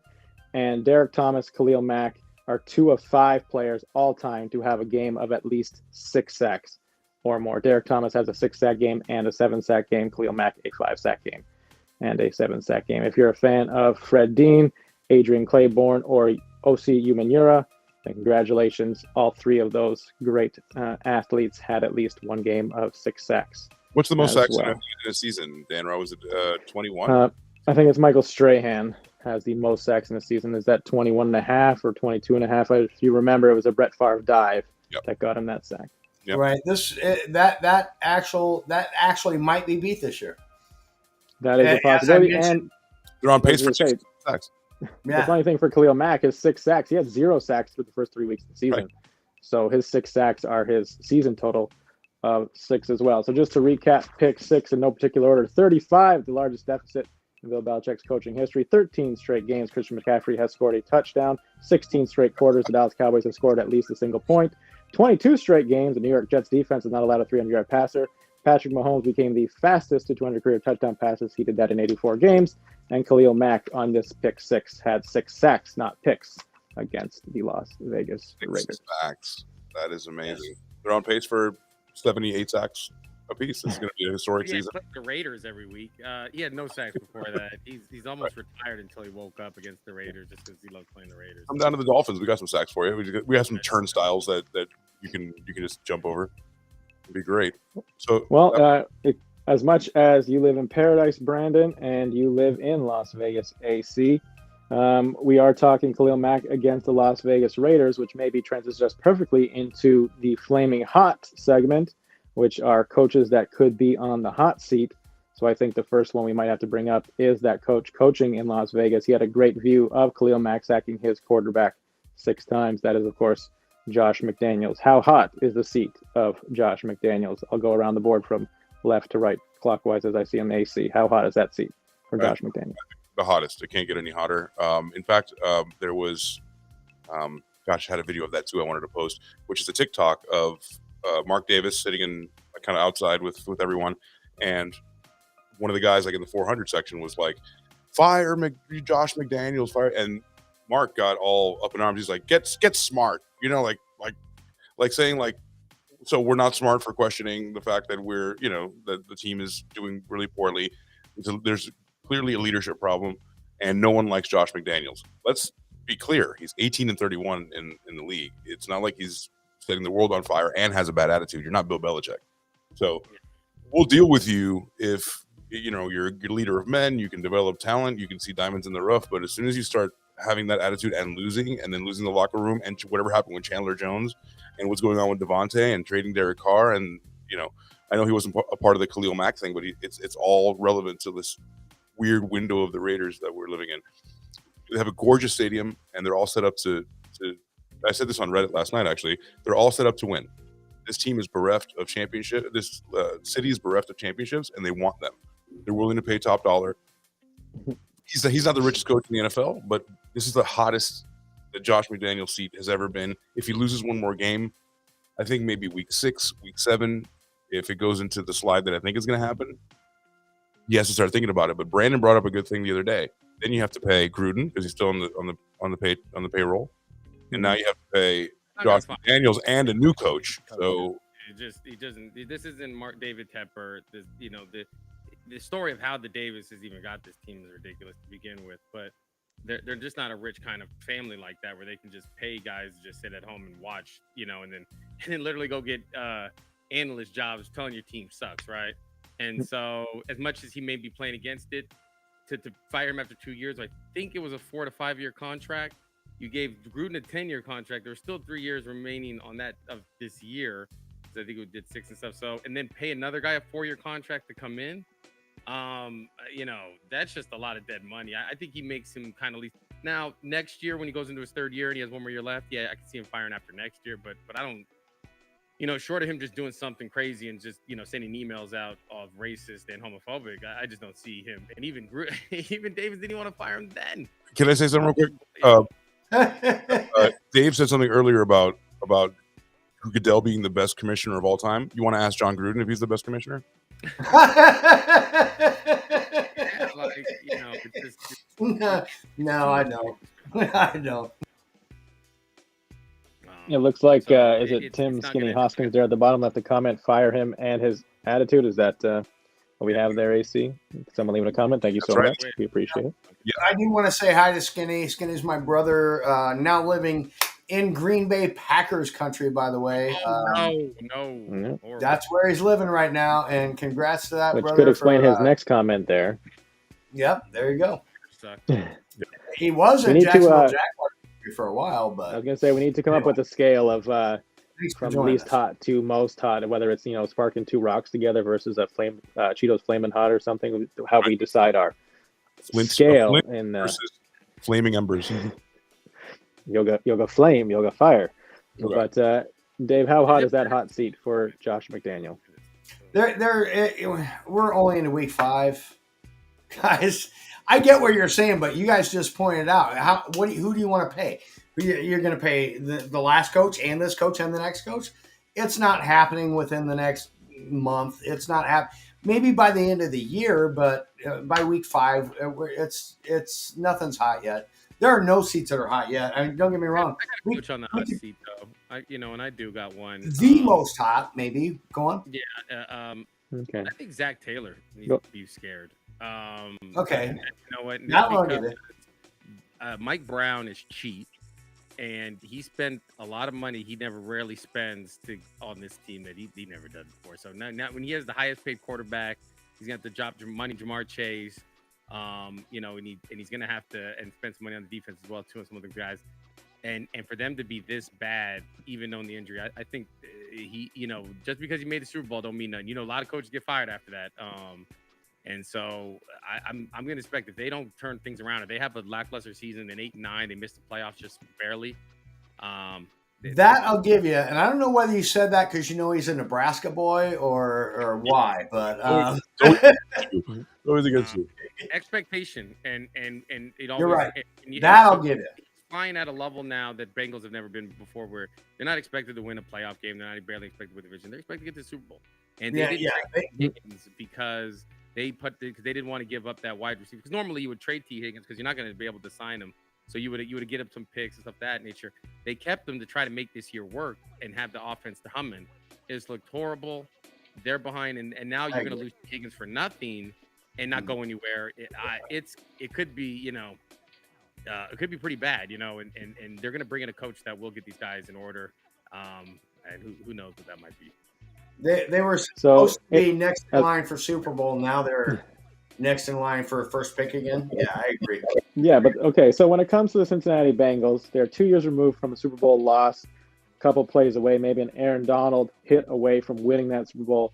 They went to the AFC Championship game last year, lost in Burrowhead. They are now 1-4 since declaring Arrowhead, Burrowhead, if that has something to do with it. But you're talking expectations. This is a Bengals team that their expectations were horrible for so many years. Now that they've tasted a little bit of success, we're quick to blame the coach for, a lack of a good season to start this season with their quarterback suffering from a calf injury. AC, is it fair to put Zach Taylor on the hot seat? He was on my list, and I'll give you my short list of the folks that I think are on the hot seat, on the hottest. Zach Taylor, absolutely. Stefanski, and I want to say Rivera, in Washington. That's not going to last long, and they're going to have to absolutely revamp all of it. I think it's absolutely fair. If we can draft a kid out of college and expect him to have 10 touchdowns by week 5, if you're drafted top 5, then we should definitely expect a good outcome from our head coach, especially if I'm seeing that you're not a leader of men. That keeps coming up. If you're not, you're losing the locker room, you're letting the insane folks running the asylum. If that's the case, then absolutely cut your losses. Yeah. But I just think because the contracts are out of control too. You got to shorten those contracts so you can make better decisions. Ask Dan Quinn, should he get fired? Ask John Fox whether he should get fired. There's a lot of coaches that get you there and they lose the Super Bowl and they're gone. That just getting there it just gives you maybe a year or two. But if that team falls off, they will fire you because they feel like they have the talent and you're not the one getting them over the hump. And so sometimes that early expectations of teams, sometimes if you give them so much goodness so early and you overachieve a little bit in your first couple of years, and then you kind of come back to normalcy. Sometimes that offsets it, and then all of a sudden now you're looking like, hey, it's your fault, And sometimes the second year Burrow's they're in the Super Bowl next year, and it's like, well, and the offense looks like they can't even get a first down against the terrible Tennessee team. Changes will be made if this thing gets off the rails, and they can't fire the players. There's too much money involved. Yeah. So one name you left off your list, AC, and I'm just curious about this one. Someone we've talked about a few different times. Obviously living off 6 Super Bowls with a team in New England, but the last few years since Tom Brady left have not been, I guess, ideal or that Patriot way. The culture that they built, they have not met those expectations. So where do we put Bill Belichick in terms of the coaching hot seat right now? And it might even be blasphemous to say that, but I think it needs to be said. Dave? I'm sorry. Or AC, go ahead. I would have fired him. No, go ahead. AC. I would have fired him right at the gate, right along with Tom Brady. I would have left him. He has way too much power, too much of a stronghold with his old hands over, on the throat of New England. I don't want to see them succeed. So really, it's in my best interest. Well, I think much like when Dave talks about the Jets, we need to put up a disclaimer every time you talk about the Patriots. Remember, he is a Dolphin. However, I would have rode off into the sunset. Tell me that it didn't make sense to ride off into the sunset. Ego made him stay to see if he can win another one without Tom Brady. You already had 7. Go home. Go fishing. Go do your thing. How much of your comment or vitriol, I will call it vitriol, towards Bill Belichick is also because you don't want Don Shula's all-time coaching record and wins? It has a lot to do with it, but realistically, it's lower on the totem pole because it's not realistic. He's not going to fire himself, and then Bob Kraft has to get involved and do the deed for him. And how do you do that to your friend, your confidant, your the person that brought you championship rings, money beyond belief, women, Chinese massages? You got everything, and now you're going to say, hey, Bill, it's time to go out to pasture. It almost has to be his decision because he earned it. It does. And that sucks. And he's going to run it into the ground until he decides as the GM to fire himself. But I think it's been terrible. But but I haven't seen him it's not like he's a talented roster and they're just underachieving coaching. It's a piss poor roster that's trying to be coached up, right? And so, unfortunately, I think Bill Belichick, the coach, he's going to go, if he does want to coach again, if you can get him to a place where he doesn't have any personnel controls, he's far away from the days of Scott Pioli and other guys running the draft for him. And so all of a sudden now he's just, I think he can still coach. I just think you got to get him away from player personnel. He just doesn't put the time in. He doesn't really know what's going on. He's drafting a lot of guys from what his buddy Saban tells him or something like that. Too much nepotism. Exactly right. Yeah, that's the pipeline in college. And what happens too is they end up not grinding it. They're not scouting. They're just picking guys that they've heard of, and they usually over draft a lot of times too. Whether it was getting Cole Strange a couple years ago and stuff. But I think they want him to beat Don Shula's record in a Patriot uniform, and I think they'll kind of hold on to him. Hopefully, they can get. I don't know how many wins is behind, but he can get 10 wins for the next 4 years or something, somewhere in there. He wins. I think he kind of gets it. I got to see how far back he is, and hopefully. Let's read this message from Skinny. It's relevant right now. I'm personally proud of Uncle Bill. He took a stand after Brady left and refuses to pay off the officials anymore. I took a cheap shot at Newfoundland. Yeah. Newfoundland. I hate them so much, and they deserve to lose a little bit longer. So it's my best interest for him to just die on the field. One Sunday afternoon, he'll keel over, or just quit. Maybe he should just quit. Who's going to fire him? Dolphin fan, I want him to stay there. No one. So do I. And Tua has actually been beating him a couple times. What you don't want is them to change something that could lead them to winning again. Ride this thing. The devil you know is better than the devil that you don't know. The interesting thing with the Bill Belichick amount of wins is also the fact that If you're looking at regular season and postseason wins, now keep in mind Bill Belichick in the new playoff format probably had a chance to win a few more playoff games than Don Shula. He has 17 wins all time behind. He has 330 wins to Don Shula's 347. So 17 more wins will get him the all-time record. However, if you're looking at just regular season wins all time, Don Shula 328, George Halas 318, Bill Belichick 299. So you would need 29 more wins to catch Don Shula in regular season Or wins. or a cardiac event to happen during some kind of a game. Yeah, so he needs about 3 more seasons because that's even at like 9-10 wins a season. I don't think he's going to get that. So I think about maybe 3. Yeah, I think they're talking about the 17 wins would be the all-time record. But Dave, how do you fire a coach like Bill Belichick? Can you fire him? No, you don't. He is, regardless of what AC says, he's the GOAT. And I don't like the guy either.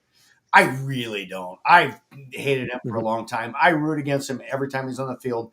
The New England Patriots took over the, no offense, Dallas Cowboys. I want to see them lose from me, but we don't. Yeah, he's going to have to quit on his own.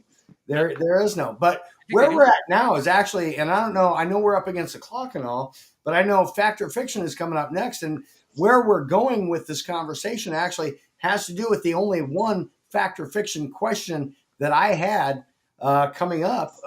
If we can, well, why not wait for it to come up? Why don't we just come right up to Fact or Fiction right now? So, of course, throughout the course of the season, each individual week, whatever the case may be, any of the 4 of us can come with one or multiple questions, facts, thoughts, opinions that we will either classify as fact or fiction. So, Dave, what is your thought that you want to know if it's fact or fiction? Here's my statement that I'll say. At the beginning of the season, we all talked about the most difficult division to be in and the weakest division to be in. I think we all kind of agreed that the AFC East was going to be a really tough division. We're talking about the New England Patriots and the Jets, and of course Miami Dolphins, Buffalo Bills. That they might all play themselves and beat each other to where maybe 1 or 2 of them might make it. My statement is that the AFC South is a tougher division than the AFC East. All right. I will go just simply fiction. Let me throw one out. CJ Stroud. You've got the quarterback for the Colts. Richardson. Hey, hold on. The quarterback for the Colts he's tough. He is looking like a Dante Culpepper from back in the day. Don't you have 3 rookies in that division? Yes, you do. But you know what? We talked about how terrible this division was going to be. Danrod, you brought it up. They're all 2-2. It could be anybody's division. At the beginning of the season, as a Jaguars fan, I was happy because, ain't nothing coming out of it. Now, all of a sudden, I am going up against a CJ Stroud coming out. He looks like Michael Vick sometimes, the way he's throwing the ball and running the ball when he can.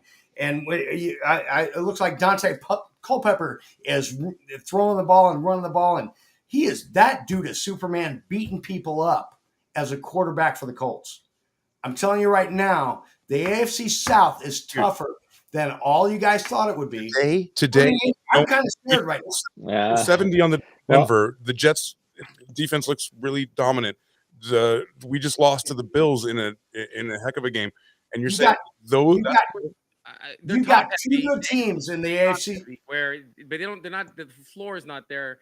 This is kind of there's no real great team at the AFC South, but there's probably not a terrible team like there is with the Patriots and Jets. So you probably get 2 good teams, 2 terrible teams. This one seems like 4 mediocre teams, right? And so maybe it's a tougher because it's hard to pick because they're all kind of around the same. There's more parity because they're all on the same level. So that's why I would say that. Also, the Jaguars lost the Texans. They could have been 3-1 and 1-3. That helps the parity. Anthony Richardson last week, 11 of 25. He was a 44% completion percentage. Like, it's hard to be under 50% completion percentage in the NFL. And yet, Anthony Richardson is wowing us with his legs, but he is very underwhelming right now as a passer. A lot of the talk coming out of college was this man wasn't a high completion percentage in college, and it gets even worse in the NFL.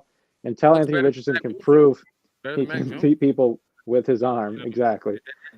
I'm not sure if we can declare Anthony Richardson among the elite. CJ Stroud has played great, but very quickly, AC fact or fiction, the AFC South is tougher than the AFC East. No, it's absolute fiction. There's no way. Brandon. I think it tougher. Can be, but not today. I think tougher because not like it's not like there's a team that like there's a beat, but it's more competitive. That's what I would say is because I think so that's a soft way of saying fiction, Dave. I'll go fiction as well. So 3 fictions to your fact. So as of right now, it's fiction. Of course, we're talking about only for the 2023 season. This could be a different story in 2024. Dave, you said you only had the one. I don't have any at the moment necessarily. No. Brandon, do you have any fact or fiction statements you want to make? I think the fact or fiction, there's probably about 6 teams that are going to draft quarterbacks next year. And Wow. because Caleb Williamson, because of Derek May, maybe even Shakur from Sanders coming in there, a couple other quarterbacks. There is some bad quarterbacking in the league right now. And I just think whether it's going to be probably the Patriots, Chicago for sure. Vikings might be in there too. There's gonna be some the Cardinals. You're gonna see a lot of people start dumping their guys pretty soon, or just getting them out of there, and really start looking for, because it's not just because it's because it's easier to build this team when you ain't paying that dog. I think 49ers showed it very easily. I'd rather get a rookie and build a great team than to be paying guys like Kyler Murray or Cousins or any of these guys and being 1-3 and can't even put an offensive line together because you don't have the money. And so I think that's going to be my fact. Is that I just want to clarify. You said six guys drafted. Now you're saying possibly in the first round, 6 quarterbacks. Okay. First round 6 quarterbacks. Necessary draft. I think that reminds me of that 99 year, when Culpepper and McNabb and Couch and Achilles Smith, they're not all going to pan out, Right. But you'll see a madhouse to bring in the rookie quarterback, especially now that Stroud did pretty well and stuff like that. And Richardson, I think you're going to see people say, I'd rather do that than to pay this guy $250 million and get a Russell Wilson or something like that and just killing my team, and I can't afford anybody else. Right. That was my point coming. You got to have rookie contracts. Yeah. You have to have rookie contracts. If your quarterback is super paid, everybody you have to hit on your wide receivers, your rookie tight end. You got to have a second or third year running back. Like it has to all work out correctly, and it always doesn't work out because guess what? 6 teams may need a quarterback, and there might not be 6 quality quarterbacks on the board. You just don't know what that looks like. Yeah. So out of necessity, you get a Jamarcus Russell. You will get some people reaching. You're going to get a guy that probably would have been in the second round. He's going to go in the first round or something. But I think it's going to be a madhouse to get rookie quarterbacks in next year that we've never seen before. It's going to be. So I think we should, Brandon, keep this one. We'll bring this one up again as we get later in the year. And, if we're starting to talk about the NFL draft coming up in 2024, because you say 6 quarterbacks in the first round. But here we sit in week 5 of the NFL season. AC, fact or fiction, you think 6 first-round quarterbacks in next year's draft? I think it's going to be fiction because I don't think there's 6 quarterbacks that are worthy of a first round pick. So that's immediately like, you may want that.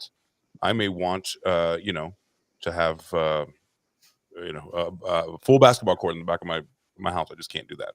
So I would want these things to happen, and I can't will it to happen unless you have incredible developmental staff that can take a gifted quarterback, like I don't know, like a project like Herbert, and show him how to do the right motion and when to do things. Those are mechanical things you can teach people, but you can't teach heart, and you can't teach size, you can't teach muscle structure. So you might want these things to pan out, but in the end it's a little bit of a wish casting also. So I say fiction. Dave? Yeah, don't leave, Brandon, and don't take your ears out before I get to talk. I'm gonna try to plug in my charger. My computer's getting low right now. Okay, you know what? This will be quick. I go away. This will be quick, and then we'll go. You know what? There's 8 to 10 franchise quarterbacks. What one would consider a franchise quarterback in the NFL right now, in the entire league, out of all 32 teams. I agree with you that there will be a run next year, but I also agree with AC. There's not that many in college that are. It won't be in the first round. There might be a run, but I'm not sure 6. You guys, this is not typically every year, but this is the quarterback year, like in '99. Yeah. You know what I'm saying? So you got there's Bo Nix, there's Caleb Williamson, there's Stuart Sanders, there's Derek May, there's maybe Q Edwards coming out of Texas. Oh, Michael Penix Jr. in Washington. Yeah. So again, right? So I'm not saying this is you're going to get the 6 where they come within the first round. Maybe even a guy that comes in like late, like first round, that gets kind of, like Teddy Bridgewater did this. Lamar Jackson is that late first round on the back end. You're going to get people because there's a lot. You just said Bridgewater because of the Vikings. The Chicago Bears might have the first and second pick, and maybe they draft 2 quarterbacks, 1 and 2 overall.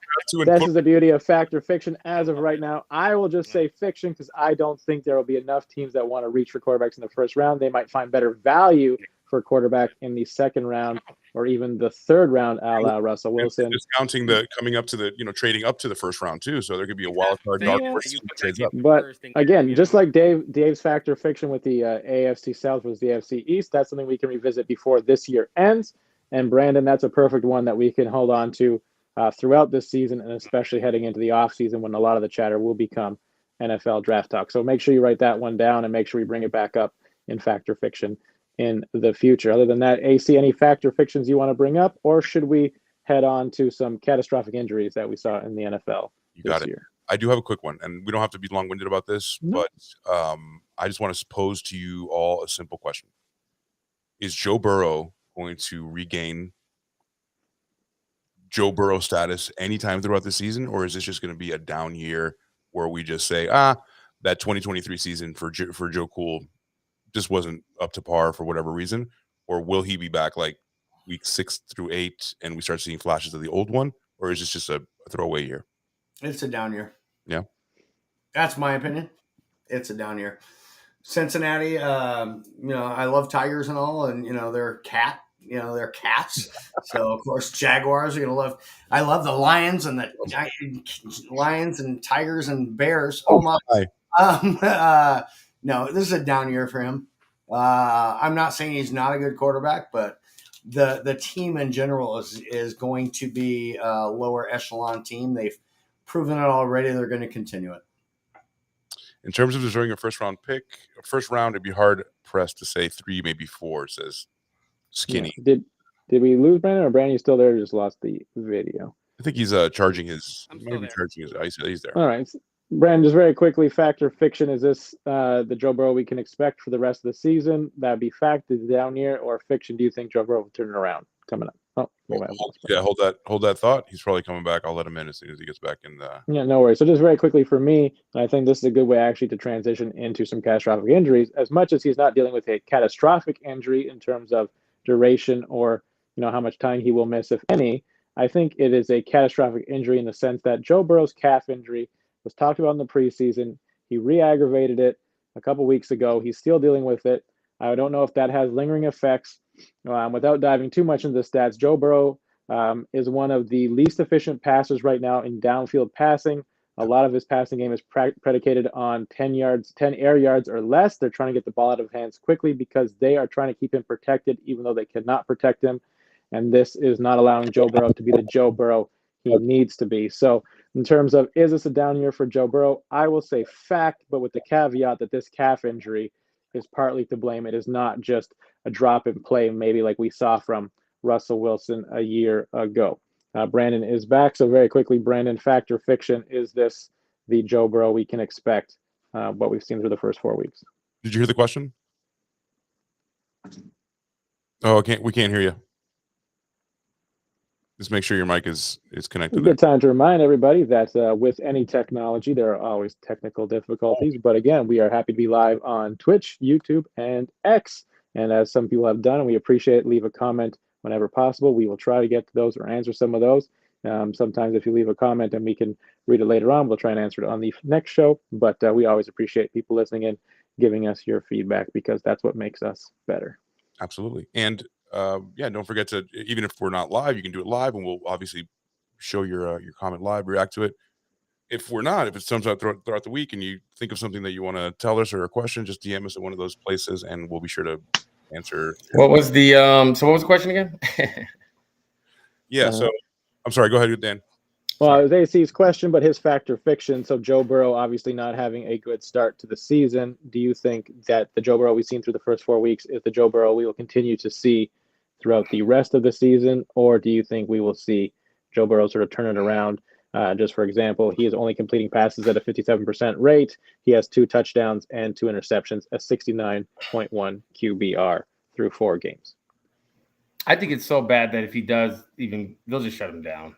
So I don't even think it's going to be I don't think you'll see it again. Either he gets better or he doesn't play.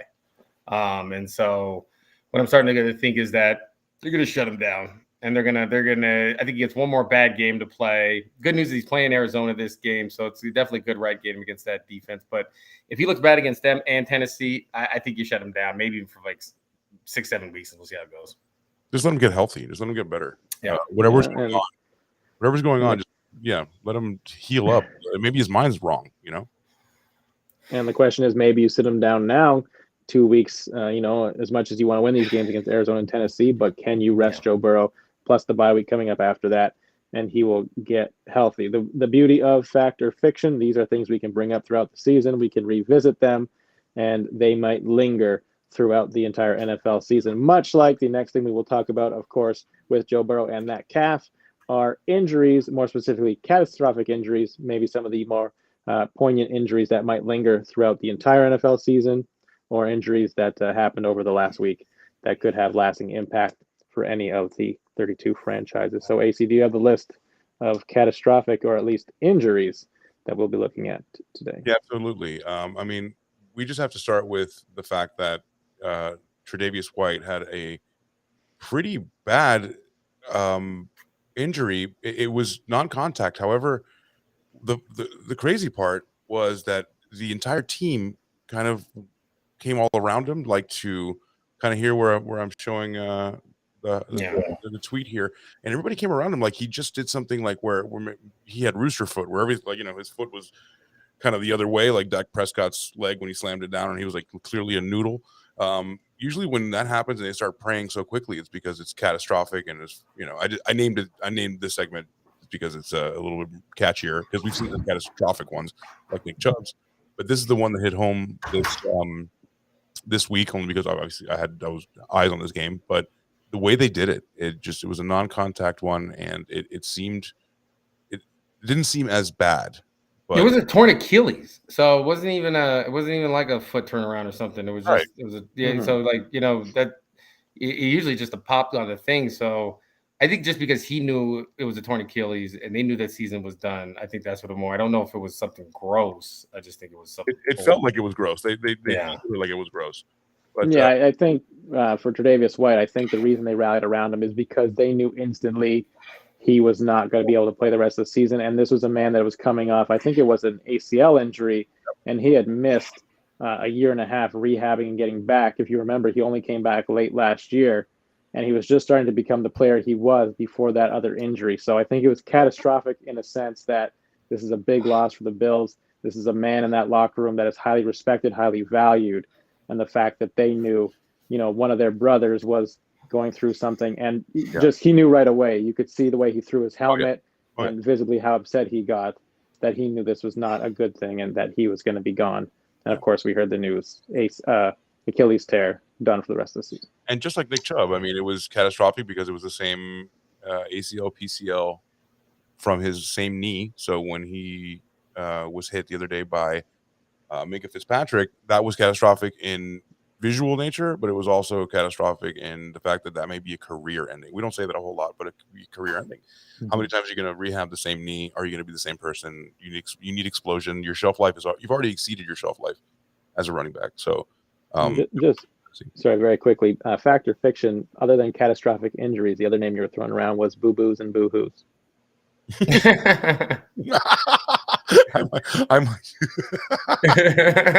we're going to change it to that. I love it. Now that goes, that's way better. We also got this week we have safety Chris Boyd, Darrell Worley from the Baltimore Ravens, Morgan Moses, Tre'Davious White, obviously we just talked about, T. Higgins on Cincinnati Bengals. So he had a fracture in, I believe he had a rib fracture, and he was ruled out for the game. So some notable things from around the league. Parker Washington for you, suffered a knee injury, Dave, and Javonte Williams, who's a big-time player for the Denver Broncos, also is out. So some notable around the league injuries. None catastrophic or gross, but we'll make sure to keep you on top of those.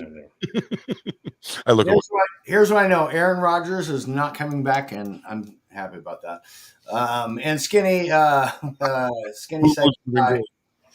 Skinny, thanks for joining tonight. We're on every Tuesday on Twitch, Twitter, all the stuff. Everything. Have a great one. Including Facebook on Restream from the Married Couple Podcast. Mm-hmm. All right, where are we going next? Let's do it. So, yeah. Well, I think just a couple more injuries that we may not have mentioned, but Mike Evans left the game against the Saints with a hamstring injury. So obviously he's a vital component to that offense for the Tampa Bay Buccaneers. Kenny Pickett left with a bone bruise in his knee for the Pittsburgh Steelers. We're not sure if he will play this week. So another starting quarterback that might be out. We already touched on it, but Matthew Judon, one of the top pass rushers for New England, hurt his bicep, and he will be out indefinitely, torn bicep tendon. And Christian Gonzalez, the other rookie for the New England Patriots with a shoulder injury. You're saying he's going under further testing. And then, yes, in your game as well with Tre'Davious White, another man that threw his helmet because he knew something wasn't right. Yeah. Terran Armstead. He's the cornerstone. He's the linchpin of our entire offensive line. As soon as he goes down, the shame spiral begins, and I'm in one. All right, so we've had some of the catastrophic injuries that we will keep an eye on, whether some of these players will be questionable, doubtful, downgraded to out, or if they'll be playing in these upcoming games. I think we were surprised that both Bryce Young and maybe not Anthony Richardson, but he did clear concussion protocol. They both played again this week after sitting out their week 3 games. But that's pretty much sums it up for week 4. So we will give our final word to wrap up week 4. It could be a word. It could be a couple of words, or it could be a soliloquy if you are Dave. A haiku. But, a haiku could be a way to wrap up week 4. I'll start off by just saying week 4. My way to wrap it up is just kind of reset. So we're 4 weeks in. We can kind of reset, reevaluate, and for the first 4 weeks, just cleanse yourself from what you've seen. Some of these teams might have been the team you thought they were. Some teams might be becoming the team you thought they were or not. But we will see where they go from here. So we're just resetting from week 4. And we're hoping to see progress going into week 5. Yeah. Simon? Here's my word. Quarter. We're only a quarter away there, boys. Not even. We're barely. We're not even a quarter away there. We're just getting into it. We're 25 cents into this. 24 and a half. I don't know where we're at. Figure it out. Dan Rod, what's the exact percentage? No, jokes. We're a quarter of the way there. We got a lot of football to go. Quarter. This clip where we're going to lose every single player in the NFL. There's 5 Achilles so far, 10 busted knees, cracked ribs, and we're playing a finesse game. So I believe these children would have gotten absolutely pulverized in the 80s, because I feel like, geez, everybody's stronger, faster, better. However, we're more fragile. So I'm not sure if that's a training team issue, how your training staff is managed and how they, it's a long season. So you have to keep these people mobile and able to play. So kudos to those who have little injuries, but I mean, it just seems, maybe I'm wrong, but it just seems more than usual. So we're 23.5% of the way there. In Canada, we got rid of the penny, so we round up to 25. I think you still have the penny in America, so it doesn't matter. Anyways, Brandon, go ahead. How do you? I guess from this week, I definitely would say is some teams are basically separating themselves from others, and so we kind of know who is going to be fighting. We don't know who's something, but I can already see who these teams are a little bit. And I kind of know who the loser teams are going to be. And so now it's just kind of figuring out, hey, placing and stuff like that. But, teams like the Jets, the Patriots, the Bears, the Broncos, the Giants, these teams are pretty much done. And so not just because of their win-loss record, because that's not fair, but just the way they're literally getting their teeth kicked in every time they go out. 38 threes, 38 10s, 24 threes. You just don't come back from that. It's another thing losing games. Another thing, literally can't get your offense into the end zone in today's game. So I just don't see these teams coming back. They're going to be a 5-4 win teams. And so you're really at a 32. There's about 24 teams that are going to do something, and then we'll start shedding as we go. But I think 5 or 6 teams just are by the wayside after week 4. So if this is the separation week, what does week 5 kick off? Is that like the meat of the season? That's that, and then you're gonna have another 4 weeks of then you're gonna go from maybe 20, 24 to 20 or something, and then you'll always be somewhere around that kind of a thing, as you because only 14 teams make the playoffs, And so most of the time it's always about 17, 16 teams that are always kind of fighting for those last couple spots. But for the most part or, you may not be able to win a Super Bowl in September, but you could damn sure knock yourself out of it. And these teams definitely did. All right. And AC, did we get a word from you, or is this your turn now to give us your Yeah, it was kind thoughts of on an week? interjection there because it just a thought that came to my mind. The one word that sums up this entire weekend is pain. I didn't hit any ticket. I bet the most that I had any week prior, and I started off the year very hot. And we're about to get to our final segment, which is the better sweet, right? And that's where we take apart some lines coming up and how we did last week and our picks for this week. So if you get some value out of that, stay tuned because we're going to tell you who to pick and what our parlays are going to look like. So for me, one word is pain. I didn't hit any ticket. I hit two 10-teamers so far this year, 2 5-teamers and a 7. And I was very proud of that until, I was making some very large bets for multiple thousands of dollars. Nothing hit. And on top of that, both of my fantasy leagues were in the dumps. I think I scored 75 in one of them, just horrendous. And yes, thank you, Jamar Chase. And and finally, my Dolphins lost on the road in a beautiful day in Orchard Park, which hurt the most because it was our game to win. To let's get that out of my face. I hate. You see, no one circles the wagons like Buffalo Bills. I would have taken a loss in a non-divisional game to not my arch rival. You know what I mean? Those hurt just a little bit more, and everything was. We usually have to play these games in the wintertime where we're frozen fish sticks. Today, Sunday, we could have taken the bull by the horns and won the game that we wanted to win to make a statement in the buffalo by the horns, but we're splitting here. I've really failed. Josh Allen does own you guys, though. Yeah. Let's see. Who's in here? Oh, Elisha. What's up, my man? Okay. Belichick. All right. So to another Dolphin recap our final words from week 4, whether you are resetting your bank account because you made some bad bets, you were separated from your money because you made some bad bets, you only have a quarter to your name because you made some bad bets, and you're feeling the pain from all those bad bets. AC, we feel all those pains, but we now get it to Bettor Sweet. So is it bittersweet to be a Bettor, or was it sweet to be a Bettor? Sounds like it was more the former, not the latter for AC. But we're going into Bettor Sweet. We'll recap some of the picks we made in week 4. We'll make our picks for week 5. But AC, you mentioned some of your gripes. Dave, how was your betting week in terms of fantasy football and/or if you bet on any games this week?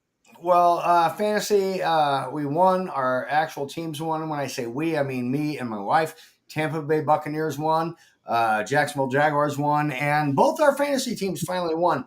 But just to recap, because we talked about it last week, where we're at on our actual locks and underdog picks. In week 1, Dan Rod, you hit the Packers and you hit your underdog, your lock and your underdog. You hit the Packers and your underdog was Baltimore. I hit my underdog was Baltimore. That's all I hit. Dolphins, Brandon, you picked the Dolphins in week 1. AC, you picked my Jaguars, made them lose. Thanks. No worries. Neither Brandon nor AC picked an underdog in that episode. I went back and rewatched it. So might not be fair, but you guys don't get it because we didn't pick it. We didn't know we were doing that. Okay. But in week 2, AC, you hit your Miami Dolphins over Denver. Every single other pick was wrong. Brandon, you weren't here week 2. So that's 3 picks you didn't get. I don't know. I'm down. I'll make it up with more picks next week. Okay. Percentage-wise, anyway. And then last week, AC, you hit the San Francisco 49ers and your underdog pick of the Rams. I hit the Seahawks. I missed the Dolphins. Dan Rod, you hit the Seahawks as your underdog. You missed your Bengals. And Brandon, you picked Tampa Bay as your underdog. That one. So far, right now, I've had 2 out of my, 1, 2 out of my 6 picks right. I am 33%. Did not need Dan Rod for that. Dan Rod, you've hit 3. 3 out of your 1, 2, 3, 6. You're at 50%. AC, you have hit 3 out of your, now I'm going to need some help, 5 picks. 3 out of your 5 picks. And Brandon, you have hit 2 out of your 3 picks? So you're at 66%. He's doing great. That's what I You're do. winning. Brandon is. Yeah. But since we're just going for it, if you don't show up for a show, like if you're sick or something, yeah, whatever. Right now I have 2 picks correct, which is not good. Brandon, you have 2 picks correct.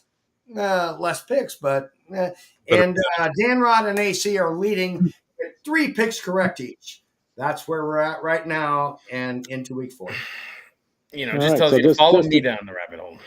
Just to clarify, so we have this beautiful thing called technology. We all have a way of communicating with each other. So if any of us cannot make the show, we can always send our picks via some sort of social media app or Now we know. technology, Yeah, and we from can now do on. that. Also, to recap, while we're trying to do when we're picking games for the purpose of our lock of the week and our underdog of the week, our lock of the week is any game on the schedule that we are thinking will win covering a spread, whether they're a dog or a favorite. Our underdog of the week, we're trying to identify a team that is a underdog, so a team that is not favored in a game. So they are the plus on the plus minus that will not only cover that spread, but win that game, but first and foremost, cover that spread. Yep. So our lock is a game we're confident in. Our underdog is a game that could make you a few more dollars. Now, the other caveat here is we are picking these games on Tuesday, and as any one of our gamblers here on the show will tell you, these lines can change from Tuesday all the way up to kickoff on Sunday. Plenty of things can factor into that and go into those things. So that being said, the lines that we see when we pick the game on Tuesday will be our official lines for the purpose of this show. Now, we also said for our lock of the week, we could include player props, over-unders. Anything can be our lock of the week. Mm-hmm. The other thing, just to tidy up what Dave said, we made 3 weeks of picks because we are doing our show on Tuesdays following a week. So technically, we picked for weeks 2, 3, and 4. We did not pick any games for week 1. So we are now picking for week 5 going forward. Excellent recap. Yeah. So now we have all right. Brought to you by Vegas. Well, first of all, let me give you just a couple of messages here. Screw Belichick, says Elijah. Run New England to the that's my brother there. He's a Dolphins fan. He lives out in Florida. And so we all agree. I know. But so he really definitely has that hatred and stuff like that in there. And so really do have that as well. It's good to have him on the show and stuff like that. He, you know, is the only person that probably watches just as much this football stuff as I do. Eats and breathes it similar. So and I just want to say, if I can interject, if you have a gambling problem, please call or text the word vagina. 1-888 shut the fuck up and grow a pair and place a bet. You know, until you're putting your house, until you're pulling a second on your house to pay for your gambling debts, I don't want to hear from now we're talking. I think we should start with the loser and the winner. The winner at 66% of his picks, and the loser at only 2 picks. Brandon. You know what, guys? You know, I dropped gems for you guys, so definitely it's if you're not taking this advice and putting all your funds on it, you're crazy. Again, my log of the week is, and I know this is probably pretty simple, but the Dolphins at home -11 against the Giants here. A get right game. You just anytime you get to play Danny Dimes on the road, I think they leave a bad taste in their mouth. The defense of the Giants is horrible. The offensive line's horrible. I can't see them. I see them getting smoked and blown out, especially on a short week. And then you have to travel. And then you're coming down to Florida. And you know, Florida does that weird thing where like they put them in the sun on that side. Oh, yeah. On it, like it's a weird stadium. But they put them on this side of the where it's all hot and there's no fans and they're gonna be sweating. And usually you're cramping by the third quarter. I can't see this team getting it. It'll be 2 touchdowns or more. But do you like the 11? Do you like the plus 11? Or do you like the -10.5? I hate the 11 because it is, you know, it's a bad betting number. But I'm going to take the 11 just because I do think they'll win. But we do see 10.5 as well. But you're confident you can take 10.5 if you want. Yeah, we can see that. I'll take the 10.5 just so I don't push on 11. You know, Lord knows I do think it's gonna. I would love to see if it drops to 10 by the end of the week. So if you can, I would wait on this number and see if you can get it better. But I'll take it at 10.5. But yeah, I think short week going into Florida, it's going to be a sauna in there, and I don't think they don't score more than 10, maybe 14 points, and I think the Dolphins will get right and put it on about They're pretty demoralized. 40-20. Yeah. I think it's a get right game. Get back home. Dable's not processing this very well, and Yeah. Danny Dimes. I mean, everybody on social media is absolutely. And then my underdog of the week is, and this was a little tough to find because I just, I was thinking Jacksonville, but I just didn't want to do that to Dave. So I'm gonna go with the Texans, and I there's no reason why the Texans. The Falcons. Usually you take that bye week when you come back from London, and so to by the time you get back and traveling the whole nine, and I'm getting +2 with the Texans. I think you get the better quarterback. I think the Raiders probably one of the worst quarterbacks in the league. I think they'll be able to kind of withstand that. I think they actually pulled the win out in Atlanta. All right, and just to clarify, I think the Texans 1.5. Is that what we're seeing? We're seeing. I got 2 on mine on ESPN. I've got Atlanta 1.5. What do you guys have? Yeah, I got Atlanta +2. I mean Atlanta -2. -2, 2.5. Yeah. FanDuel has them at 2.5. Then we have MGM. I'd love 3 if you can get it there. If you can, but I don't know if he'll get that there. If the bettors get it there, but if you can, you can move that thing to 3. I would love it because even if the Falcons do win, it'll be by like some last minute field goal. But I still feel good with the Texans winning. So we'll give you the Texans at +2.5. And now it doesn't matter because this is an all-out win. This is the actual line doesn't matter because the underdog is the one you think can actually win that game. So it doesn't matter. Yeah, but we also said points. if you pick a huge dog that can cover, Dave, we will accept that as well. Yeah. So you're looking for your dog. You want a dog that will outright win. Maybe we can attach a bonus point if we want. We'll have to discuss in the back channels. Yeah. But if your dog covers, that's still in the betting world. It's a win. Now, I should say Brandon is breaking the NFL HQ rules, which apparently there's a curse if any of us pick one of our other teams or even our own team potentially to be a lock or an underdog. So far, they have not hit on any of those. So he's trying to break that curse with his lock of the week by picking AC's Dolphins. But I picked the Dolphins in the week against the Patriots, and they covered that one on Sunday night. That's true. So Brandon is the only one that seems when I take the Fins, they win. Yeah, I've heard him talk a lot of shit about the Fins too. So you're getting a brand new Brandon. This has been a mediocre franchise. He's been dunking on me for 20 years. Yeah, all right. It's been pretty. Well, then AC, let's just go straight to you since you are the Fins fan. Not sure if you're picking your Fins, but who is your lock and underdog of the week? I will not be picking my Fins. I will tell you that. I will tell you that my underdog of the week. I am so sorry, Dave. I'm so sorry, dude. Yeah. Don't do this to me. I have to do this to you because they're in England. Yeah. I'm gonna redo this. I'm gonna pick the Dolphins. What are they at? The Bills. Fine. Go on. Let me explain. Fine. The Bills have to travel to England. Not something that they do all the time. The Jaguars basically have a flat in England, Wembley, a couple of flats. So they're staying at the Park Plaza, whatever the fuck they have. So the Jaguars are used to being there. The Bills. They're not playing on Disney this weekend. Calm it. But they still have to travel. They have to get accommodated. There's a big time difference. I think. Christ, thanks, AC. I think logistically, the Bills are going to have a tougher time playing in England than the Jaguars are. The Jaguars are riding high. Calvin Ridley looks really good. Dude, these guys made cartoon characters with huge heads look great. No, but also in all seriousness, I do think that the Jaguars have what it takes at 6. And the Jags beat them. See what you're making my head do, AC? Didn't Josh Allen sack Josh Allen? Listen, they've beat them. Well, hold on. The Bills just beat the fuck out of your Dolphins. Really? You're just being mean now. We went 2 hours and 13 minutes without dropping an F-bomb, I think. But thank you, Dave. Sorry. Beep. For picking that's not true. I think for thinking they're going to win, you get the F-bomb. Damn it. I do think they're going to win too. I think lock it up. I don't even think they're you're taking the Jags. What is the spread you're getting on the Jags as your underdog? What did you have in that +1? On the Jags, I'm getting +5.5 from Bet365, 5.5 across the board. DraftKings, Caesars, MGM, all 5.5. +5.5. So you think they're going to win or just cover? I think so. I thought that when we take an underdog, they have to win. Yeah, that's what I thought too. That's what I'm making sure you're saying. Yeah, but we want them to win. But if they cover, we'll accept it. Anyways, your lock of the week, the team that has to win. The has to win money line is all the way down here, my friends. Let's go here. We're to the Bengals and Cardinals at 1:05 p.m. Oh, wow. Bengals and Cardinals. The Bengals are definitely going to beat the Cardinals by 3 points. They're going to be at home. 365 MGM Bengals on the road. I'm sorry, Bengals on the road. It doesn't matter. They live in a dome. They're going to be fine. The Bengals, they're gonna. I asked that question about Joe Burrow earlier because I do believe he's on a trajectory up. He's gonna do better. Statistically, he can't be this bad for the entire time. So in England, I'm taking the logistics, right? Getting there, time difference, all of those things. And here, I'm taking Joe Burrow can't be that bad.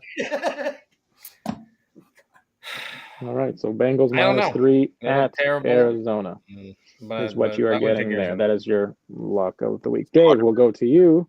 Dave, let's do this. I don't want to play. Okay, you guys just want my Jacks to lose. Stop it. All right. No, I actually think they're going to win. I do. I actually have a couple. Lock of the week. I'm going to go. I was going to go, but here's why I didn't. I was going to go Kansas City is favored by 5.5 over the Vikings, I believe. I would take that. I would take Kansas City. No. Hang on. That's what I was. 5.5, is that what it is on yours? Yeah. That's what I have.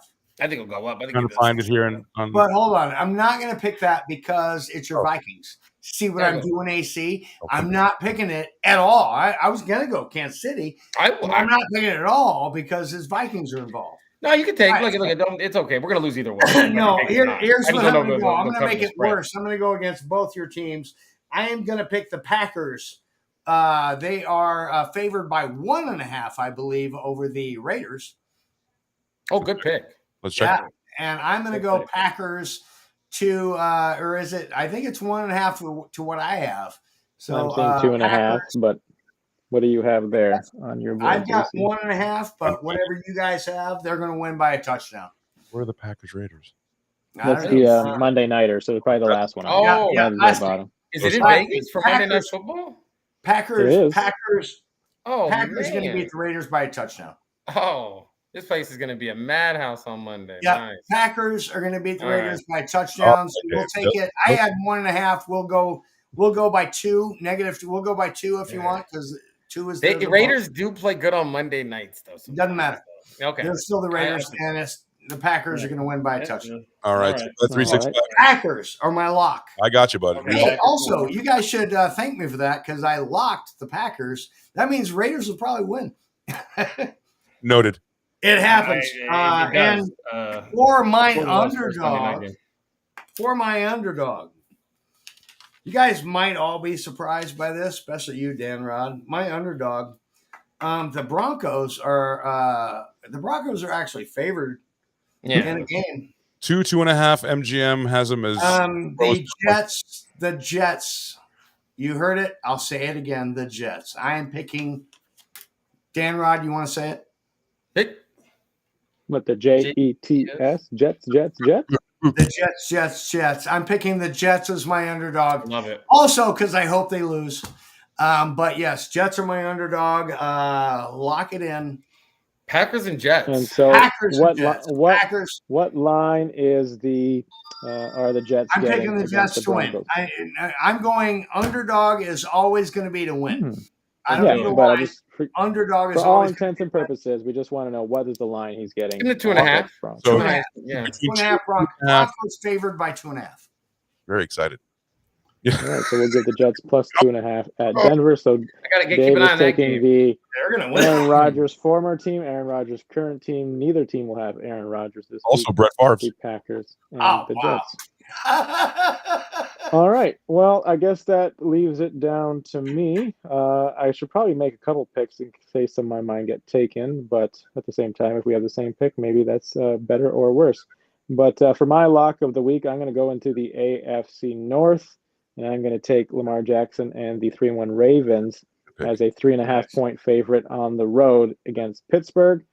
Coach Tomlin never finishes the record under 500, but he sometimes does hover below 500. They're 2-2 right now. Kenny Pickett is not healthy. Maybe Mitch Trubisky is or is not the answer. Will Kenny Pickett play or not? But at minus 3.5, I just think the Ravens are a field goal and a hook better than the Steelers. So I'm going to lock in Baltimore.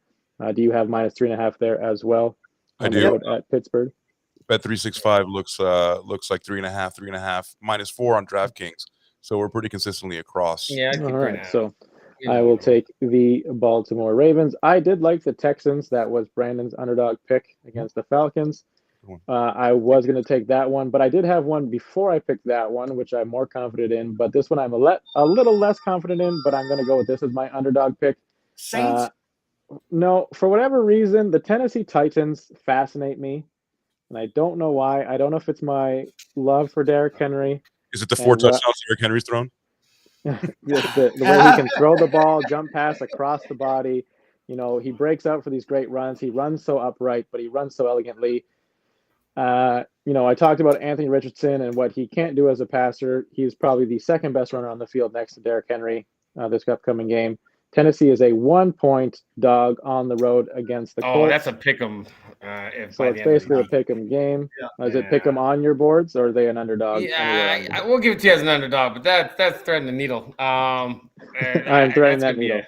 That's a pick 'em if I've ever seen it. Good one. Bet365 has them at plus. Oh, you get it as an underdog. That's good. You do. Good. You do. Yep. They might be -1 by the time. That number's gonna fluctuate back and forth.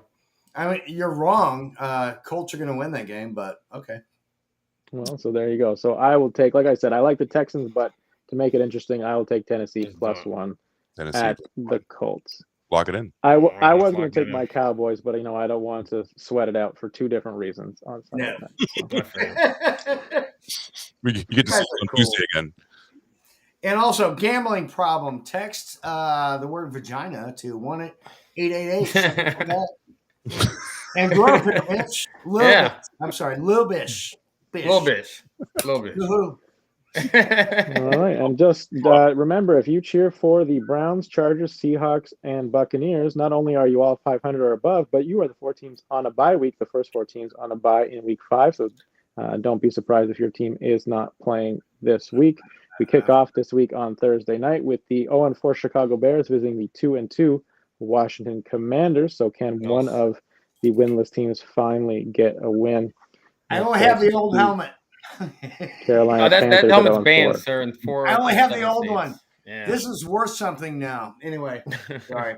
I was going to say the other winless team, the Carolina Panthers, looking to get their first win in probably Dave's favorite game of the week because it involves 2 cats, the Panthers and Lions. Meanwhile, your 2 undefeated teams, the 4-0 Eagles, travel to SoFi to take on the 2-2 Rams to try and remain undefeated.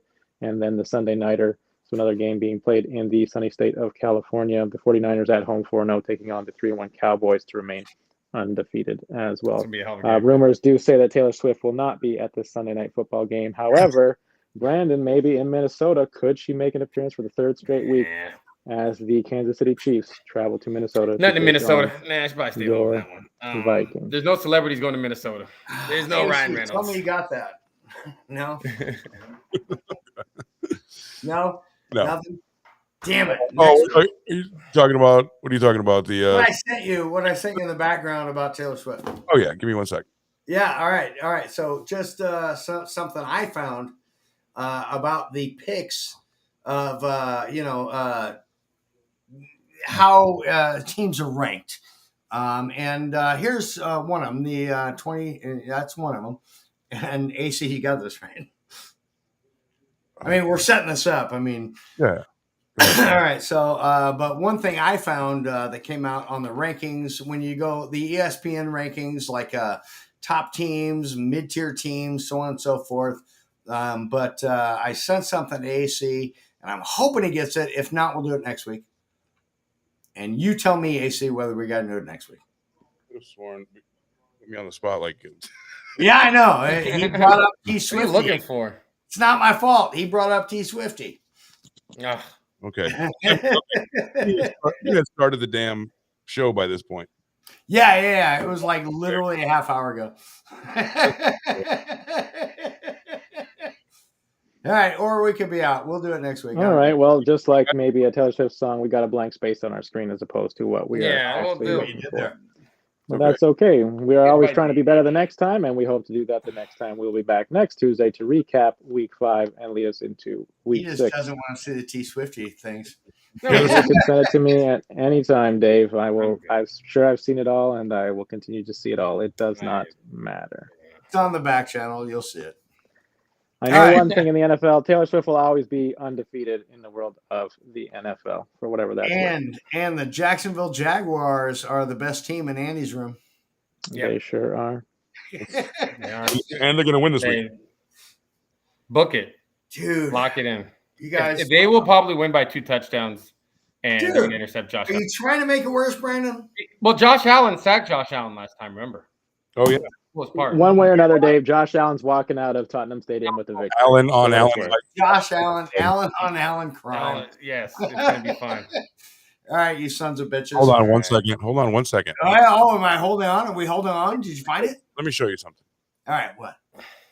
There you go. What the hell is that? Wait, what are we looking at here? What are we looking at?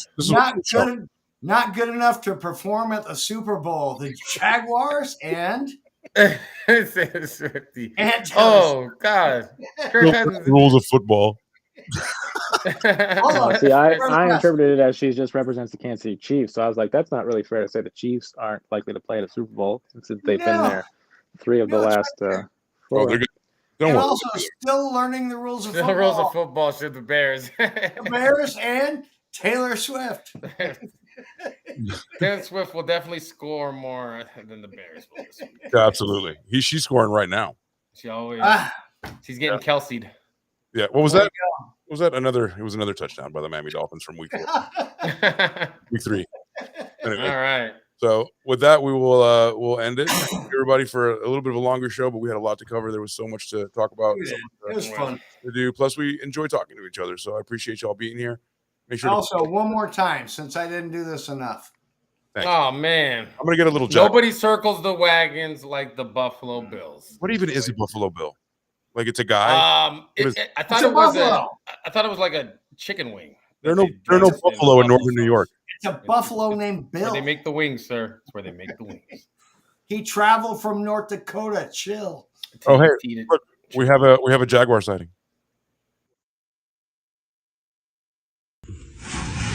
Oh God.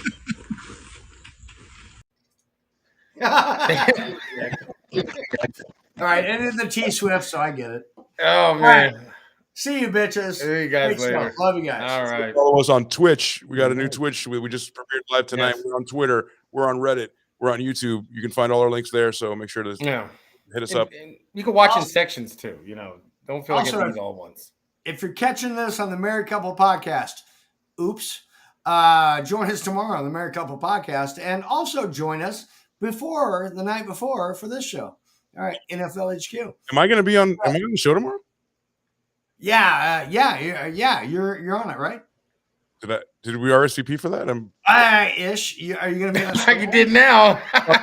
Brandon, what are you doing tomorrow? Danrod, what are you doing tomorrow? Facey's sick. You guys good to follow? Give me a call. I'll hop in. All right, yes. All right, guys. This Wednesday, I am unavailable. I'm going to be looking at some wife. She needs me to get off this damn thing. All right, y'all. All right. See you, sons of bitches. Happy football.